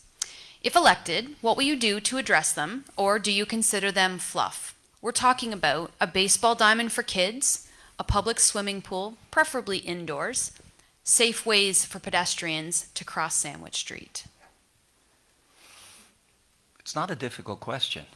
Safeways are extremely important. Baseball diamonds, extremely important. When you come to a swimming pool, as much as it's extremely important, you better be careful if you're going to go indoors. The cost is huge, and the maintenance costs are double and triple what an outdoor pool is. Do we need a pool? Yes, we do. I just don't believe it's an indoor pool. Thank you, Bob. John LaFramboise, same question. Thank you. The Jack Purdy Park was named after Jack Purdy. The Austin Toddy Jones Park was named after him. The H. Murray Smith Park was named after him. These were icons in our community. The Bill Waggle Park was named after him. I was there when Bill Waggle brought the baseballs and the bats to the ball diamond. That's what started baseball in Emmetsburg. I was in Toddy Jones's home when he coached me when I played midget baseball. I played on the junior team when Jack Purdy was the coach. I was in business in Emmetsburg when H. Murray Smith was the mayor. And he came to my store constantly wanting to support everything and anything he could do to help. He donated the crushed stone for the paved parking lot behind St. John the Baptist Catholic Church. That's the kind of man Murray Smith was. He was a mayor for all the people. We had leadership. We have leadership in this room tonight. The DeLuca family is here. They started an ice cream store 35 years ago when nobody wanted to be in downtown Emmetsburg, and they worked day and night to make it a success. David Dislip's here. He worked for over 30 years at Doobie's doing flooring and paint to help our community. We have people who have invested for decades in this community, put their heart and soul and backbone to make it happen. Why are we in the situation we're in today? I continually say it again and again and again. We're missing the driving force to make it happen. Thank you. Thank you, John. Michael Prue, same question. Same question. First of all, the baseball one is fairly easy. There will be baseball diamonds both at Jack Purdy Park, probably at H. Murray Smith Park, and for sure at the Libro Center, the large diamonds. And they're all in the budget, and they're all going to happen. The timing, I can't tell you the timing, but I will tell you that Peter Courtney, who's over there, and we were the fighters to try to make sure that those parks were not sold. When administration was trying to sell Purdy Park and H. Murray Smith Park, we were the fighters stopping them until council finally came to the realization that selling that parkland was not a good thing. Now, in terms of the swimming pool, in the last election, I promised people I would do everything I could to get them a swimming pool, and I have. I've tried every single budget. I've tried every single time there's a park being discussed, but the council had other priorities. But I'm hoping as mayor that the priority will be a swimming pool. And we can do one that is both indoor and outdoor for a fairly reasonable cost. Indoor and outdoor because it would be at the Libro Center. The pipes that produce the ice give off a tremendous amount of heat. And engineering-wise, if we put it next to the Libro Center, we can keep that pool operating about 9 months a year. And with just a cover over the top, and not an indoor pool, but a cover over the top for inclement weather. And that's a dream that I think all of us should have. In terms of Safeways, yes, we're having a traffic study, and I'm looking forward to that. And I'm looking forward, and I'm hoping that they come in with a 40-kilometer-an-hour zone and safety measures in the downtown core and in all the suburban areas. Thank you, Michael. Frank Serranza, same question. Same question. It's an easy question. It doesn't cost much money to satisfy the need of the community when it comes to a baseball diamond or any other playground for kids. It's very inexpensive to do it. As far as the pool, I will not go there. We don't have the money to do it. It's a huge liability. At this point, we cannot undertake it. Aside from the cost, the liability is huge, and I don't think we should go there. As far as I know, there is a private-only pool that people can go and attend if they want. At this point, we're not there. As far as having monies to be able to spend on various things, I know next year's budget, there is one provision there. There's 2%, allocating 2%. We know the inflation rate is 8%. So there's a 6% shortfall that needs to be made up. Okay, nobody talks about that. Now we're talking about we have money. Okay, well, I don't know where the money is. We know that we have a long-term liability to do with the sewage plant and the water plant, and maybe the numbers are around $80 million. There is another $30 million accumulated by the town in deficit financing. There is an additional $25 million to do with liability towards our pensioners. That is a liability the town owns. So there is, with interest rates going up, the cost of servicing those loans is going to keep going up. So we need to be proactive in this.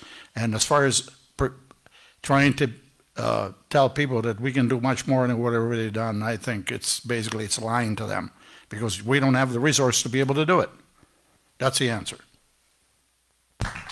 Thank you, Frank, and thank you, candidates. We'll now go straight into closing remarks.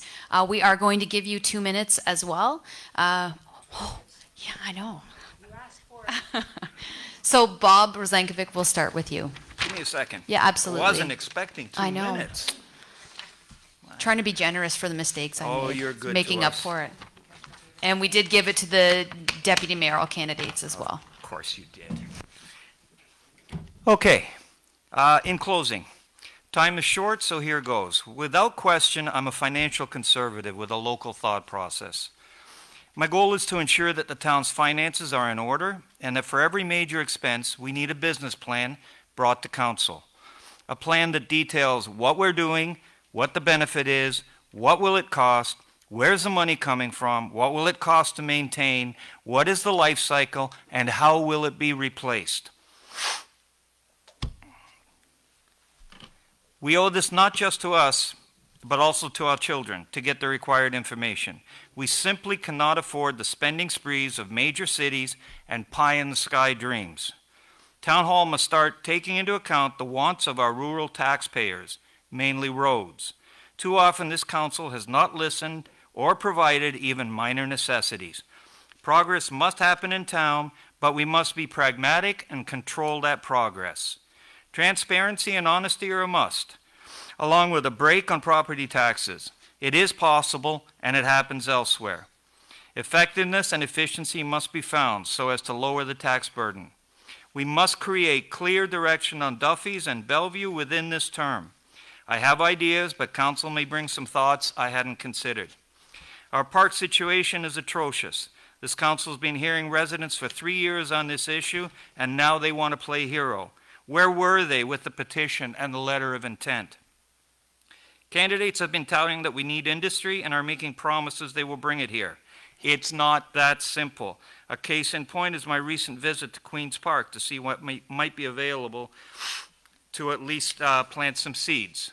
Tourism is a must in any small town, but spending approximately $600,000 in this town is ludicrous. This town has always sold itself since I was a child.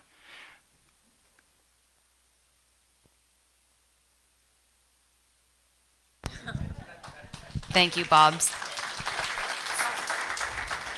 Frank Serranza, 2 minutes. Well, I'll start by saying I'm prepared for this job. Actually, I'm going to love it if I elect it, believe it or not. My priorities are transparency, and I will implement those transparency by bringing people to the Lebo Center so they can be involved in the process. Council meetings in various locations. I am serious. That is something I can do on my own. I don't need council approval. In the areas of McGregor, River Canard, and Mondo Center, I'm going to go to the farmers and people in the rural community. I'm going to listen to them. And I will bring council along with me. So they have to sit there and listen to them. They got no way out of it. Okay. Now, turning cost centers into profit centers. The town of Emmetsburg, as we own things that doesn't make money, loses money. We have to turn it around. If we can turn it around, we have to get rid of them. We can't own them. The other is we have to create priorities, and we'll have to stick with them. Those priorities, we need public involvement into it. They can tell us what is part of our must list and our wish list. So we're going to have 2 categories. They can choose what is they want in their wish list. That's the way I would do it. Now, better project planning for roads and parks. Well, we need to have a plan for that. We just can't operate a receipt of our pants. There is There is a lot of things that needs to be improved, but we don't have a priority. How are we going to go about it? There is one example I'll tell you. There was a road, 6th concession in Anderton. Yes, Anderton. That has been paid 62 years ago. Okay, the asphalt is crumbling. Nobody even mentions it now. You can tell me if that should be a priority. It hasn't been up to now. Sorry, Frank, your time is up. Sorry. Thank you. Michael Prue, 2 minutes. When I moved here 13 years ago, I saw a town with absolutely tremendous potential. Nothing has changed my mind. This town has absolutely a bright future. All we have to do is seize it and just believe. You know, the key to all of this, in my view, is economic development. We need to bring industry, we need to bring tourism, we need to bring all of those things that are going to make money for the town and for the people who live here. You know, and how am I going to show leadership? Well, I'll tell you there's a very simple way, and it's not been dealt with tonight, and that is the mayor is the CEO, and the mayor is responsible for making sure that things run smoothly. And one of those things is how to run a council meeting. And I will tell you what I would do differently than I've seen in the 13 years I've been here. I would first of all allow the public to make deputations at every council meeting. We tried that in the last council, but the CAO didn't like it. But I would reinstate that and allow the public full access to make deputations on any item on the agenda. I would ask that consensus be received and that we try to go together as a team. I would respect the staff as much as some people don't want to respect them. I respect the integrity of the staff and the expertise that they have. And last but not least, as the mayor, I would lead the council and I would speak on every issue. Current mayor does not do so and other mayors have not done so, but you are allowed by law to speak on every issue, even if you are chairing the meeting. And I would vote on all of the issues, not just when there was a tie vote, so that the council and the people could see what kind of leader I was and how the council was being led. Thank you. Thank you, Michael. And John LaFramboise. Elections are about choices. This year, Emmetsburg has a clear choice to make. Elect a career politician or elect an individual with business experience. Career politicians bring you consultant reports costing hundreds of thousands of dollars, out-of-control spending, process and procedures that prevent plans of action and community initiatives that results in less public input and delays in decisions. Business owners bring you strategic community investments, strong partnerships with the public, plans of action that encourage economic development and accountability for the intelligent management of tax dollars. I will take a leadership role to govern the town staff and guide the town council. Nothing will do more to ensure the success of the town council than electing the right mayor. My wife Margie and I are Emmetsburg proud. We believe that each of you can play a pivotal role in making Emmetsburg grow and prosper together. We believe in tomorrow. Thank you. Thank you, John. Mr. Prue, we can't allow rebuttals on closing remarks. I apologize. Right. So thank you, everyone. Thank you, candidates, so much for your time. Thank you to all the candidates that are here.